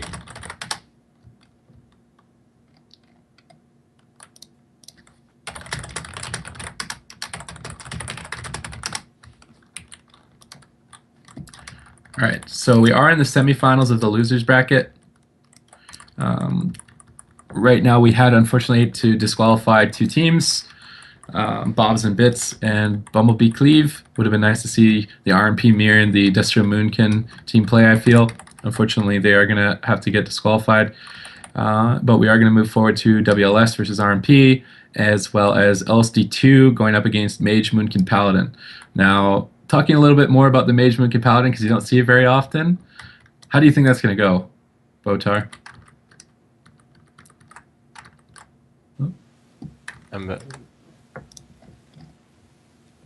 Sorry, I didn't listen. What Yeah. matchup are we gonna have? We're doing the WLSs versus RMP, but I'm waiting for them to be ready.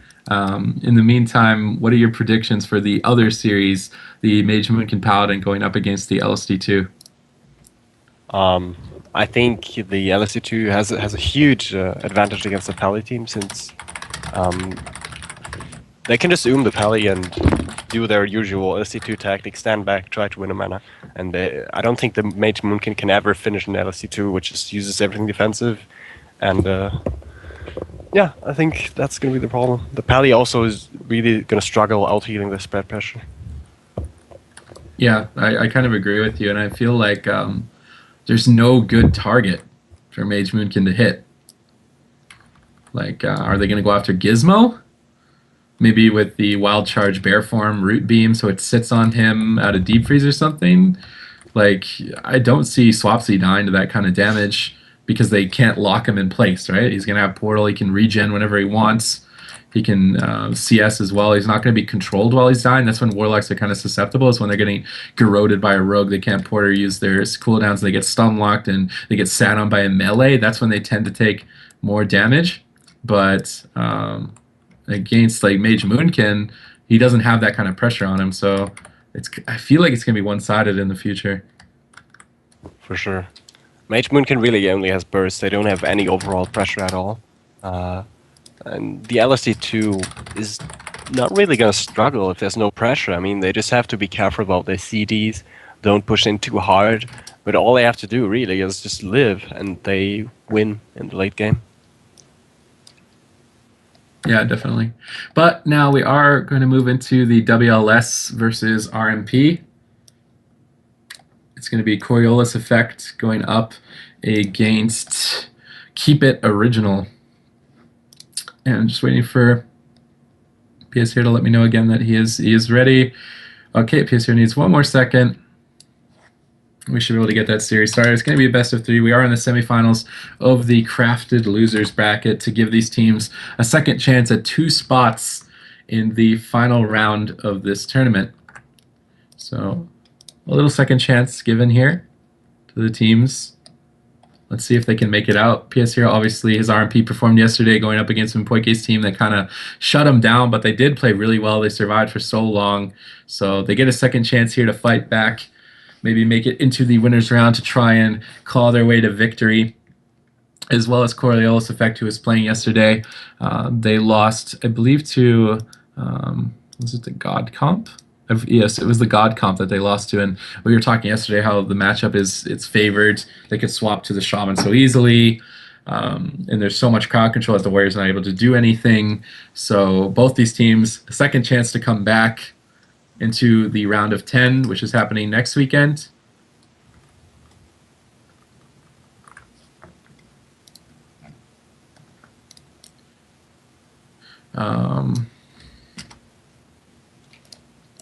We're just waiting for PS Hero to confirm that he's ready. And then when he is ready, we're going to queue it up. The Grand Arena, best of 3. Who's going to take it? You decide, Twitch chat.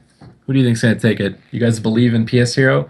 Or do you believe in Coriolis Effect, the WLS? Can they take down the Titans? That is the question, isn't it?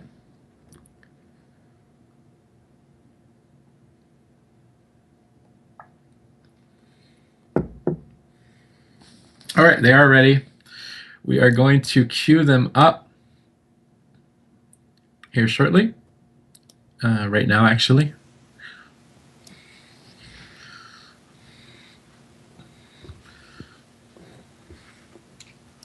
All right. Who's going to take it, Botar? Twitch chat thinks Hydra's got it. Do you agree? I'm not sure, dude. I think they have a good chance of winning. The RMPs, if they're playing subtlety as they always are, I think they're gonna go for the Warlock and only go for the Shaman if he has no trinket, or even then just go for the Warlock. I think the Warlock is really good target for RMP. They can stop the Fears, which is really the only CC the WLS has. Okay. And yeah, I think that's going to be key. Just go for the Warlock. There's a problem with PS Heroes team. They want to regame. Maybe they made a mistake with something here, entered in the wrong spec maybe. They need a regame. Just going to try and get a hold of the other team to let them know that it's going to be a rematch.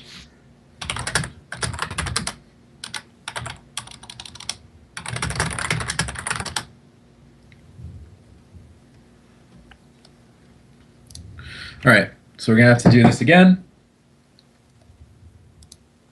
PS Hero is ready, though. He did whisper me immediately to let me know that there was just a problem. They fixed it. Maybe he's going combat. Who knows? Obviously, it's a good spec to have in your back pocket as a rogue between sub and combat when you need to swap between them. Subtlety giving you a bit more control, but that's a little bit more easy to counter. The cooldowns, I mean, combat cooldowns are predictable as well, but it's the fact that it's unpeelable. When he activates the killing spree, you can't do anything, obviously. So, where subtlety, you can kind of lock him down and kite him on it. So, we'll see if maybe he'll go with the combat spec. But I'm going to queue them up again. Both the teams should be ready on the Grand Arena. All right.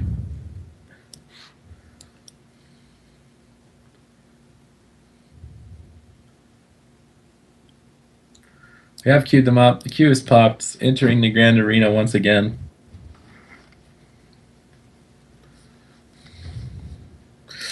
J-Pax on that Arms Warrior, Ross Steel on the Affliction Warlock, Burly IRL on the Restoration Shaman with his Pretty Princess Red Dwarf Female Sexy Time Transmog. He's giving us a little river dance on that Burly IRL right now. And we do have Hydra, the Lord on Disciplined Priest, Thasia on the Frost Mage, as well as PS Hero on the Subtlety Rogue, I believe. Just going to try and check here. Make sure that he is. He is playing Subtlety. So he's not going to be having that combat burst. If he's Subtlety, it's really obvious that they sort of have to go for the Warlock, in my opinion. I think they're just going to try to get clean setups across the Sea Warrior and Shaman at the same time when they go for the deep poly and just finish that Warlock off, really. He's pretty killable when he's Affliction. On the other side, I think WLS can win on mana pretty fast, since this priest go as we saw yesterday, for example, against the LSD. So the WLS just has to live again, and the RMP has to be on the defensive on the Warlock. Yeah, early Stormbolt onto PS Hero to lock down this opener, and a Howl of Terror out of that. Excellent dismantle of the opener, but he's using the Shadow Dance to counteract it. That's the Kidney onto Raw Steel, Fear onto Burly, doing quite a lot of damage to him. There's Death from above crashing in. He has to activate the Dark Regen, possibly use his Hellstone as well. Healing Stream comes down from Burly. He's managed to escape without his trinket. He's into the Silence. There's the Smoke Bomb. Had to trinket and just threw down the Spirit Link. That's good that he managed to save his trinket for later. J-Pax with the Recklessness. They're trying to turn it around. Haunt onto PS Hero. Full dots onto Thasia as well, but they're not pressuring Hydra just yet. He's able to sit up in the front here, possibly going for a Fear. He does get Howl of Terror before he lands it, though. Now gets the triple Fear. Burly Cutie's going to be stuck in that. They did manage to kill the Tremor Totem before landing the Fear, and now the full polymorph out. Great play from the RMP. Raw Steel portals away, possibly has to gate as well. Vanished from PS Hero. Very aggressive right now into the Garrote onto Raw Steel. Death from above comes crashing in. Does about 20%. He's dipping pretty low here. 30% health. Deep freeze onto Burly, but he's got the the Ascendance into the half blind. Rostiel in quite a bit of trouble. He's got to trinket the half blind, and he gets silenced on his trinket by Hydra. Now into the Stormbolt on Hydra, though. They're punishing the over-aggression here on Thasia. He gets the Power Word Shield out, though. He should be okay. He got charge rooted on his life grip, but he's going to blink out of the charge root. He positions back here. Or Mastery from Burley. He does get locked on the poly, but he goes for the ring. He gets CS'd on the ring. So good defensive play to lock down Thasia so far, but now he's going to get this Ring of Frost. It lands down onto the pet of the Warlock, but nothing else. Burley managed to escape it. He's got the Aura Master heals there that he used. Now into the Deep Freeze, though. Polymorph coming out. No way to stop it. He gets Master Reflected on it. Good Master Reflect from J-Pax, but Death from Above coming on to Rostiel. He's going to be able to connect pretty hard here. Gets Howl of Terror, though. Stormbolt onto Hydra. Now Hydra finally feeling the pressure. He's going to have to catch up. Use some of those saving grace stacks. Penance coming out as well. Colossus Smash onto the Mage Thasia. Rostiel's going to gateway back with Burley. Good defensive play to survive so far, but Burley gets Blink CS on his Healing Surge into a full poly. Rostiel into the full kidney, locked out on his Fear, taking quite a bit of damage. Death from Above. If they can get the re-CC, he gets locked out on the re-poly. He gets silenced, though, and into the Deep Freeze, possibly a Fear. Hydra lands the Fear. Rostiel at 150,000 HP. Frostbolt's coming in. PS Hero connects, gets the Eviscerate off, but Rostiel manages to portal away. The last DR poly running out onto Burley. He gets the Riptide off. Can he top him is the question. The Spirit Link has to come down. He survived that CC chain, and his trinket's going to be available for the next one. Polymorph onto J-Pax. Now the RMP kind of in a defensive position. They need to CC this Dark Soul. Good kick onto the Haunt of Rostiel and the Gouge follow-up. Just not letting him get any damage out on that Dark Soul is really important. Finally gets the Haunt out onto Thasia with a Stormbolt onto Hydra. Mana starting to be in a factor, 50% on Hydra, but here's the dance from PS Hero onto Rostiel. Deep Freeze Fear onto Burley. He's going to have to... He actually pre-tremmered that Fear. Really good pre-tremor from Burley there. The Ring of Frost coming down, but he gets locked out on it as well as the poly. Thasia going for the Blink poly. He's not going to get it. He's going for the Ring again, just trying to get any CC, but it's not connecting, and he is getting pressure. He's going for the Icy Veins poly. He managed to get it, but that's the recklessness. It's going to be answered with the Pain Stuff from Hydra, and now the Power Word Shield as well. He's blinking away defensively, going for the Polymorphs. Not going to get it. The Master Fleck comes out. Another good Master Fleck out from J-Pax as he connects onto Thasia here in the center of the map. He has no way to really kite him. He goes for the Polymorphs onto J-Pax. Burley dispels that instantaneously, and now he's connected back onto Thasia, but there's the Kidney onto Rostiel, the Shadow Fiend coming out from Hydra. They're trying to pressure him. There's the Fear, but he pre-tremored it. They killed the Tremor preemptively there. Great kill on the Tremor again from the RMP, and there's the full Polymorph out of the Fear. Rostiel taking a lot of damage right now. Ice Novas comes smacking in. PS Hero's going to connect.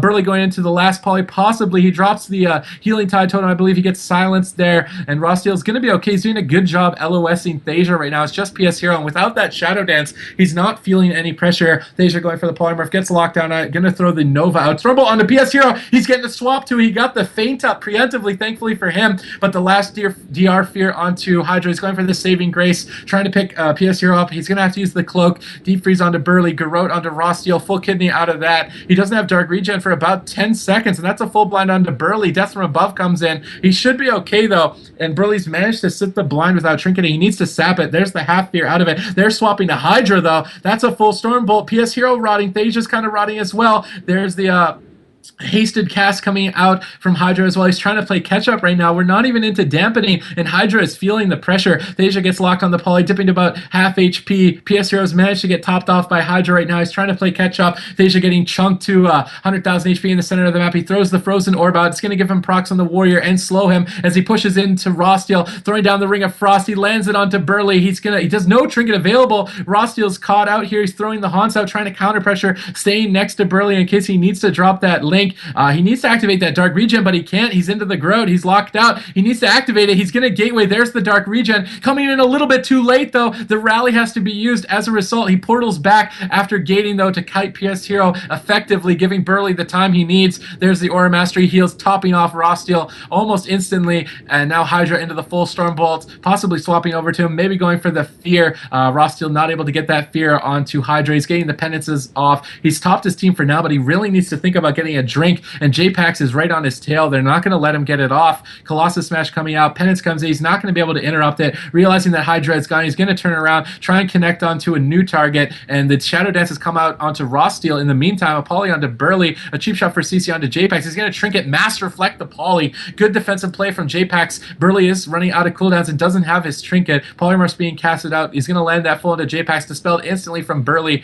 Frostbolt's coming in, building up those icicles for the next Shadow Dance assault. In about about 30 seconds. PS Hero getting chunked to about half HP. There's the Stormbolt. He has the feint up. Isn't enough. He gets life gripped. The heroic leap comes out though. Recklessness is up. Saving Grace is being mashed. And in the meantime, Hydra did manage to get a drink off. He's back at 100,000 mana. He's bringing his team back into it against this WLS right now. Dampening only at about 9%. And they really just need to get the CC onto Burley, get that rotation going with the Shadow Dance. PS Hero always having that feint up for the Stormbolt swap, so good on him to have that.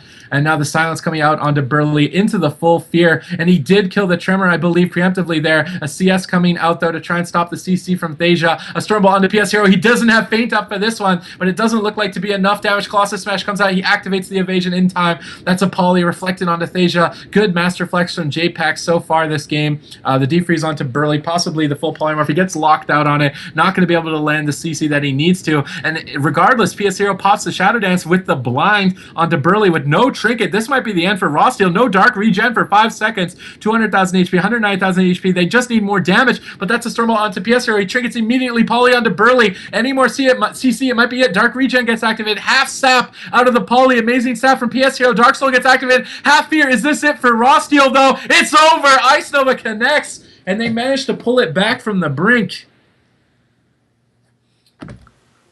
That was nice to use. As I thought they went for the Warlock, it went really well actually. They got nice setups. Mid game they kind of struggled to get pressure though. They didn't get those setups they needed. Kind of played a bit sloppy, but then in the end they did really good at setting up, and I think the Warlock couldn't have done way more. They did really well. They did. J-Pax played really well. You know, pre-tremoring at the same time. Hydra also answering those pre-tremors and killing them. So like that was a lot of mind games. I think that's a really good matchup. I like that. That was cool. There was a lot of things going on. For sure. All right, let's see what they want for map. What map do you think the WLS should pick? I think the WLS should pick a map where they can force the priest to come out of his LOS. So for example, a tall Veron or something might be really good. They can abuse the huge pillars. The Warlock can port very far out of loss. The priest has to come in to be offensive. He's not going to have a pillar to hug all the time and be offensive at the same time. And he needs to be offensive, the priest. So that's going to mean on 12 Veron that the Warlock is going to get a lot of more fears, and they might get some pressure by doing that. Well, they are going to go with Dalaran Sewers, which is also a relatively open map. The boxes are significantly smaller. But Raw Steel was running Howl of Terror and not Shadow Fury, which was a bit of a different change. Usually when I see the Warlocks, at least in US, they play with Shadow Fury generally to peel constantly because it's a 30-second cooldown. They can use it to stop the deep freeze polymorphs. But instead he was running Howl of Terror, and it did deny some CC, but I feel like maybe he should experiment with Shadow Fury a little bit. Do you think that would give them any more of an edge as opposed to Howl? I think Shadow Fury is a really good choice, but at the same time, it's going to be very hard for him to fear if he can't guarantee the fears at the time they need it. For example, when they have Stormbolt ready and they want to get cross CC, he can just howl. He doesn't have to cast, and he doesn't have to fake the kicks because they're not going to have much cross CC when he has to get the fears. He has to get them by himself. Yeah. I mean, at the same time, I feel like they should pressure Hydra, like Stormbolt him, swap to him. Not even really try to necessarily fear him. I mean, early on before dampening, yes, that probably is a better strategy. But unless they pressure Hydra by hitting him, I feel like he has much more control of his healing. Like he doesn't have to make those hard decisions. Whereas if he's being attacked, he's got to deal with the pummel and the warrior stunning him and everything else added on top of that. But when they're not pressuring him, he's healing a rogue with feint. He's healing a mage who generally sits on his ice blocks. I don't even think they forced an ice block that whole game. So it's a little bit more comfortable, I think, when they don't pressure him. For sure. I also think that the priest is going to struggle way harder if they go for him with full dots. The saving grace is going to make him cast more because his shields are not going to do anything. That means the priest actually has to cast, because he can't saving grace his mates and heal himself afterwards. It's not going to be enough to just insta-heal. They can interrupt the priest.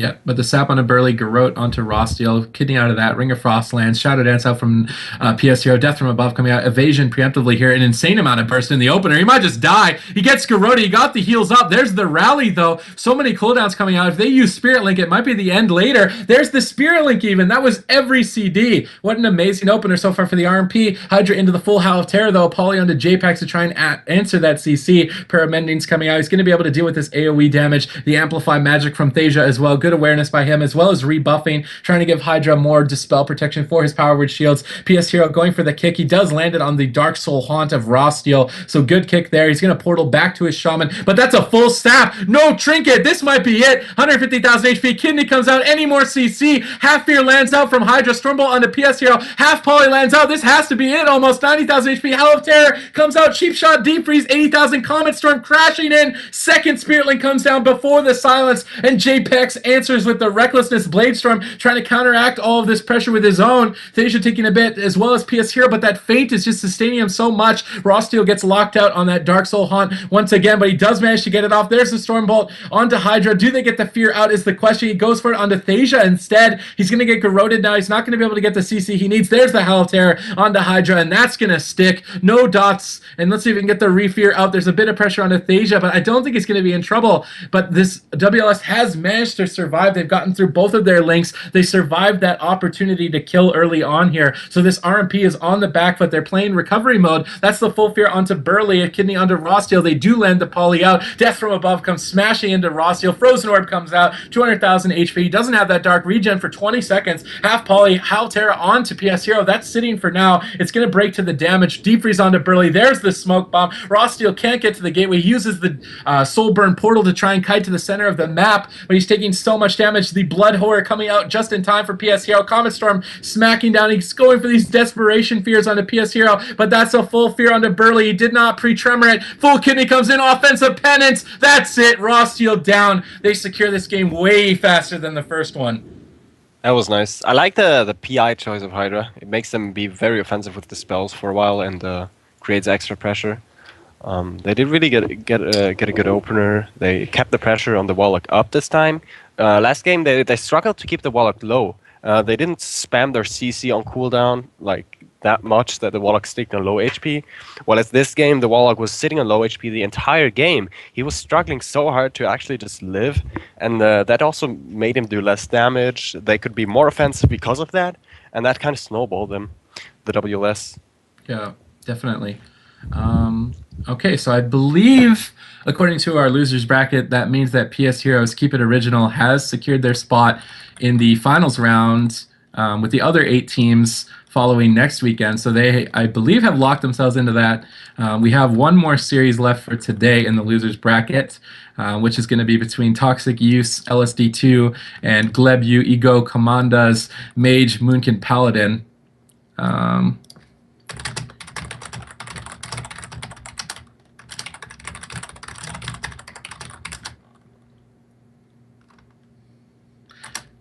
All right, so we do only have one more series for today to complete this losers bracket. Just going to make sure that Toxic Youth is ready. Make sure that Glebu, Ego, Commanda is ready as well.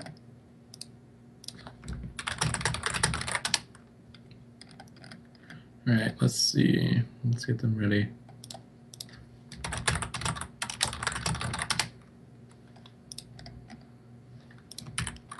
But yeah, we were talking about it earlier. I don't know how the Mage, Moonkin, Paladin's going to get around just the constant pressure and general tankiness that LSD2 brings against them. Definitely. I mean, Pali's kind of struggled to heal AoE pressure, while his LSD2 only has AoE pressure. And also they have a Shaman, which is really good against the Mage Moonkin combo. He can freedom the Novas, he can LOS, he has grounding, he has shock, he has purge. He has so many utilities that allows the LSD2 to just like not die and live for long enough, so they just win. Yeah, it's definitely going to be that kind of match. Unless they bring some sort of offensive assault, like good cross CC, like it has to be perfect.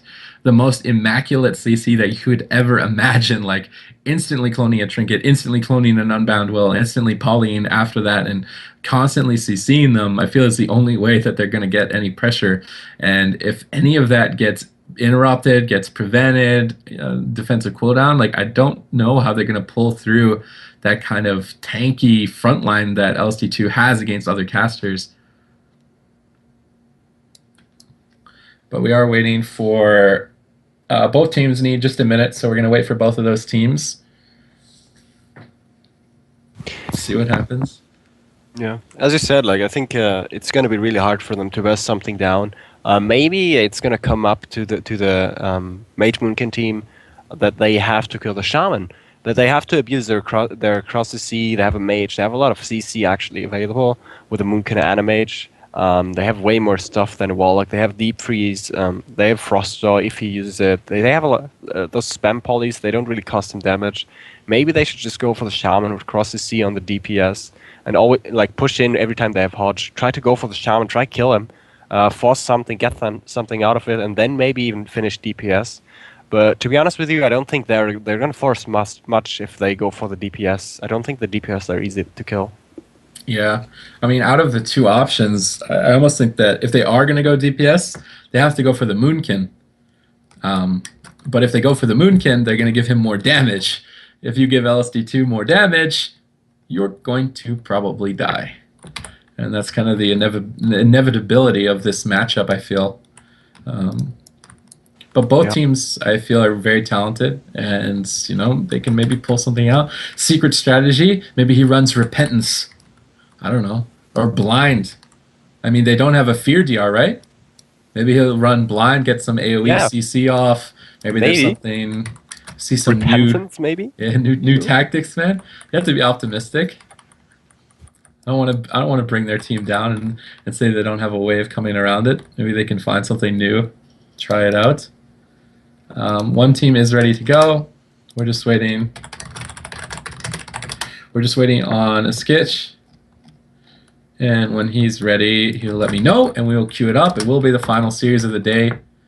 We will be continuing the round of 10, the winners round, the following weekend at the same time. PS Hero, Thasia, and Hydra have secured one of the spots remaining from this losers bracket, so they will be moving into that round of 10. They're not knocked out yet for all of those people who are fans of them, and we are just waiting to see who can snag the second spot between these two Moonkins. I love watching Moonkins. There's not a lot of them. It's like a rare breed. It's like, I don't know how to explain what it is. But I do expect dampening games, unfortunately, I think, in this matchup. It's kind of inevitable. The Mage with Spell Steal, he's going to be stealing hots from the rest of Shaman as well as the other Moonkin. He's very tanky just innately from Flame Glow to dot damage. That is an advantage, though, that they have. Like, Ysera's Gift on a Skitch, Flame Glow on the Mage, it's going to make them tanky as well to the dot damage. I mean, in the end, that makes it a dampening game as a result, but that does give them a bit of a chance, I feel. Yeah, and that's also a reason why I think they should push on the Shaman. The Mage Moonkin team is also not going to die, just like the LSD2. They have to get to make use of their burst, not let them dot freely, just see them, rotate those clones and polys on the DPS, just keep swapping them up so the DPS can't do that much pressure, and just use the DRs. Yep. Both teams are ready. This is going to be the final series for this morning. Let's see which team can lock themselves into the final. Oh, no, they were ready. Now they're not ready. Now we're ready. Our TS just went down. What is a TS? Oh, TeamSpeak? Okay. Yes. We'll give them a second. I've never heard it referred to as that. All right. Give them a second to get the TeamSpeak back.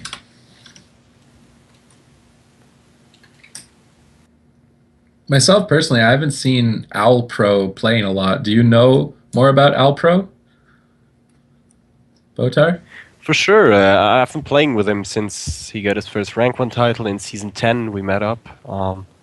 We played a lot together in Cataclysm, Season 10, Season 11. Then he quit the game. Season 12, he came back Season 13, got Rank 1 again. So he actually has a lot of experience.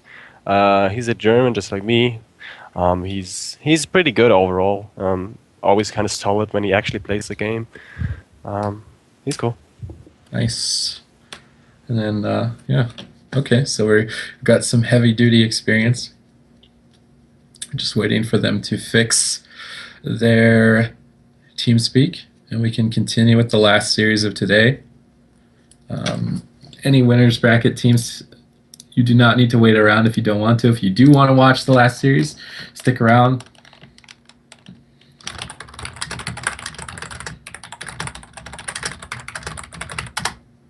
Just going to try and let them know in the meantime while we're waiting for this.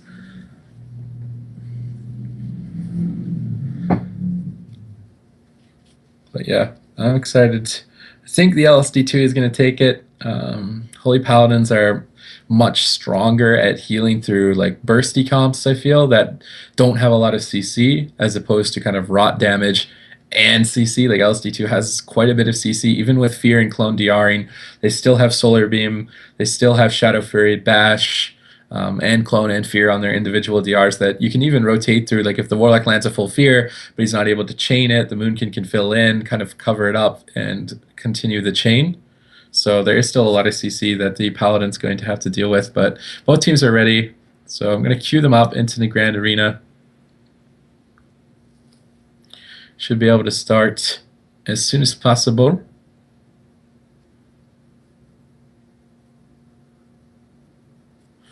All right, the queue has been sent out. One team, I believe, might not be here. No, they can't. They're like trading off. One team is like, oh, well, no, no, no. They are here. They are here. We will start. We will start. What's your predictions? 2-0? 2-1? I like the Moonkin Mage team because nobody plays it, but then I just have to say it's going to be 2-0 for my German friend. Yeah, I think the comp advantage is definitely in their favor, but let's see if Jimmy Powder, Skitch, and their mage friend can pull it back, take this series. There's no funny business. He is playing Frost. He's not going to be pulling out Arcane or something like that. I'm curious to see what spec Jimmy Powder is playing, though. He's going to be running the Sprint, the Holy Prism. He's not going to be running the Execution Sentence, it looks like, and he is going with the Fist of Justice. Moonkin Paladin in this game, as you would maybe not expect. Either way, let's see if maybe a Blink CS, some aggression on the portal early on from this mage here, or if he's just going to be invis. He is on his mount. The gateway coming down. He could stop it if he chooses to. He's just going to let him get the gateway off and save the CS for later. A counterspell onto the clone of a Skitch early on, and they are trading quite a bit of damage onto Alpro right now. It looks to be the target of choice for this Mage Moonkin Paladin. The Solar Beam onto a Skitch from Alpro, I feel like that was relatively wasted. It did not lock a cast out, but a full Hodge onto Alpro with a Ring of Frost and a Gizmo. There's the CC that they do need if they want to win. Barkskin used from Alpro, but he's getting chunked by the Frozen Orb. He has to Displacer Beast around the pillar here, and Jimmy Powder trying to top him off back here and rebuffing as well. And they're swapping over to Jimmy Powder, though he's taking quite a bit of damage here, but he's not fully dotted. He should be able to recover with the Sacred Shields, but the LSD2 in the meantime have loaded a Skitch up with full dots, loaded up the Mage as well, who's going for the Polymorphs onto Swapsy, trying to lock down that Dark Soul. He does clone him up. He's going to unbound Will out of that instantly. There's the half clone as well. That's the CC they need to deny the cooldown damage of the LSD2, but Jimmy Powder is already at 70% mana, only a minute into the game. It's not what you want to be positioned really high on mana constantly against LSD2, efficiently healing, but these clones coming out from Alpro is denying Jimmy Powder's healing as well. He throws the sacrifice onto his Skitch, but he's going to get cloned on that sacrifice. They're trying to get the dots onto Jimmy Powder in the meantime.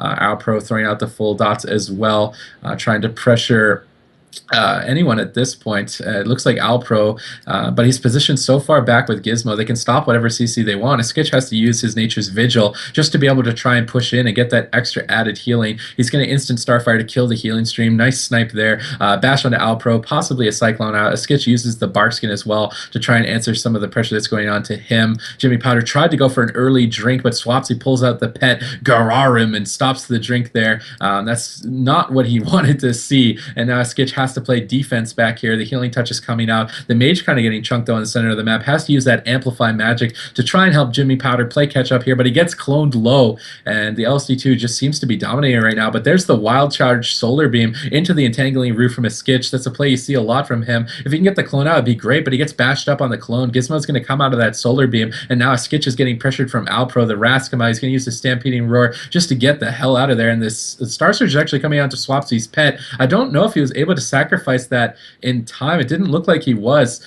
Yes, he was. He was able to soul burn out a new pet, but good awareness from a Skitch there to try and snipe that Warlock pet out. If they can get rid of that that CS, then Jimmy Powder's going to have an easy time healing through this, but he is at 50% mana. But there's the full polymorph onto Gizmo. It took quite a long time, and Alpro's just going to trinket, Displacer, play defensive over here on the other side of the map, go for some Cyclones onto a Skitch who did get locked out of his Cyclone. He was trying to clone the trinket as well on a Skitch, but the Skitch isn't going to fall for that. There's the half clone out, but no pressure just yet. And Jimmy Powder's sitting down for the drink. Gaharum in hot pursuit, chasing after to try and stop this gate or this drink, but he did get Ice Nova rooted for a bit there, so he did get some mana back, which is good for the Mage Moonkin here. But as expected, with so much tankiness, this is going to drag out to dampening. It's an inevitability. Barkskin available for a Skitch. He has that Celestial Alignment if he decides to go aggressive here, using the Astral Communion, trying to get some big Star Surges out onto Alpro in that full Hodge. He's actually dipping fairly low, but Swapsy did a good job peeling with the Shadow Fury and the Fears onto a Skitch, as well as the Mage, who has the Icy Veins activated, but Alpro's in such a defensive position with that Barkskin. He's not going to take any damage. Sacrifice coming out onto the Mage here. Jimmy Powder trying to top him off efficiently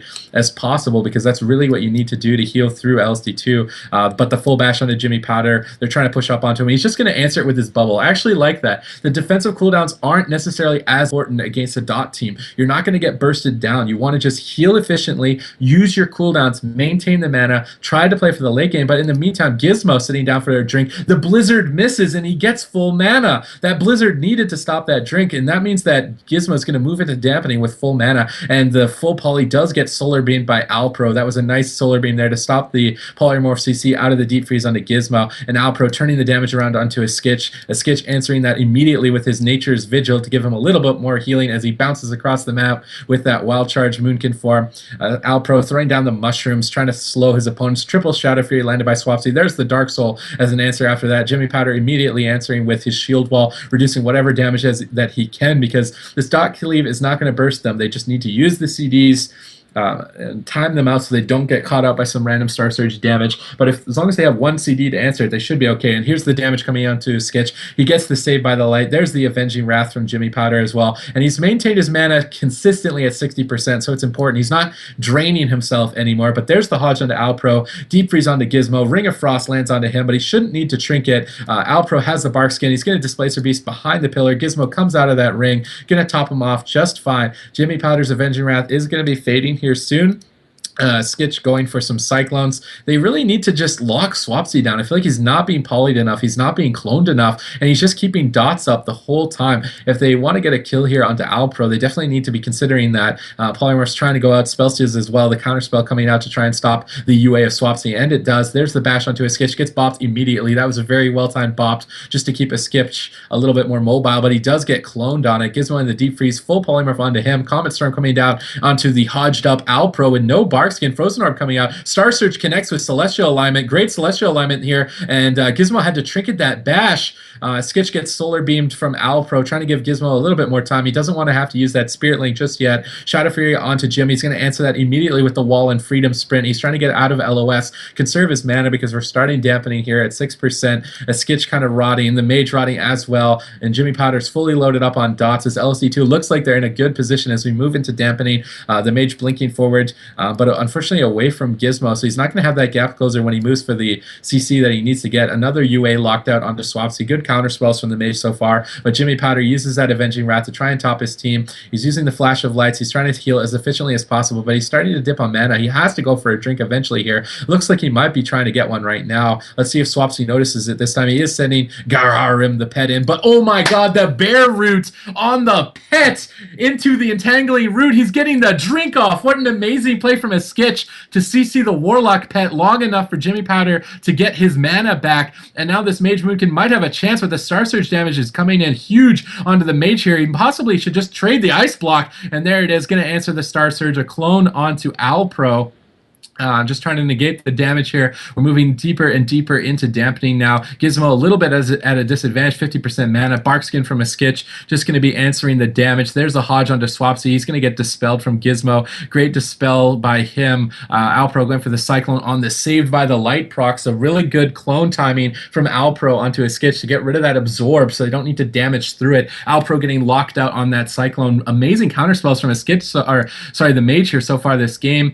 Skitch trying to push into Alpro here, but he's just not able to. He activates the Nature's Vigil to push in aggressive. He doesn't have Barkskin. He's sitting in this bash. I would have maybe liked him to trinket it. Now he's full cloned. Not going to trinket that either. He's afraid of maybe some damage later on, but this Mage is taking quite a bit of damage. He has one more block available. Jimmy Powder at about 74% mana. A Skitch as well. All of these casters kind of just hugging the pillar, so neither one of these teams can really get a lot done. They're trying to get some damage onto the Warlock pet here, but he can just sacrifice it whenever he wants, so it's not going to accomplish much. A full fear onto Jimmy Powder. He managed to freedom. It's going to reduce the duration. Icy Veins Polymorph comes out onto Swapsy. He needs more of those. Gizmo is just going to dispel them. There's the Deep Freeze Solar Beam onto Gizmo. Are they going to swap? No, they're going to put him into the Ring of Frost. Stampeding Roar from Alpro to try and get him out of the Solar Beam, but that Ring of Frost overlap actually paid off. Now he's going to be sitting in the CC. He has this trinket, but he doesn't want to use it just yet. There's the Barkskin. A ton of damage onto Alpro. Gizmo in the Cyclone. He's not trinketing. A bit of a greedy play from Gizmo, but the CC isn't following up just yet onto him. He drops the Healing Tide, pops the Ascendant. It's going to be able to top him. A Skitch. That's so much damage. Man, 30,000 HP. Saved by the Light. Barely proccing. Jimmy Powder has to bubble, but this might be it. 100,000 HP. He's going to survive. Jimmy Powder with the amazing heals there, picking him up. A Skitch going for the Cyclones onto Swapsy, and the Polymorph overlapped, so he's just going to Unbound Will and get out of that and remove both of those DRs very quickly. The Mage getting pressured here with the Haunt from Swapsy and Drainsoul. Blink, Deep Freeze, Poly coming out onto Gizmo. Gonna land. He has his trinket. Alpro into full Hodge. Gizmo's so greedy right now. I feel like his team's at such an advantage. He can't afford this greed! He's going to get the trinket link off barely in time. Now the Mage getting pressured, dipping to about half HP, but he's going to be procced by the Saved by the Light. Jimmy Powder using that on-use trinket, topping him off for now. A Skitch getting swapped to. He doesn't have that Barkskin. He's pushing in for that Bear Root Beam into Entangling Roots, but Alpro denying it with a Bear Bash to the face. Whoosh! Going to be knocking him down and maybe taking him out. 60,000 HP. Jimmy Powder desperately trying to save him. He does manage to rebuke the Haunt of Swapsy. Great rebuke, but it might be it. Bear form, Barkskin activate. Alpro pushing in cat form, but the Hodge and Bash onto Alpro. He's going to trinket that, shoot out some Star Surge, Root Beam onto Jimmy Powder, trinkets it, but he got re-rooted on his trinket. Fortunately, though, you can trinket Solar Beam now, so he's going to get out of the silence. He's going to be able to top his team off for now, but the Polymorph onto Gizmo, they're trying to turn it onto Alpro, but he's got the Barkskin available if he needs to use it.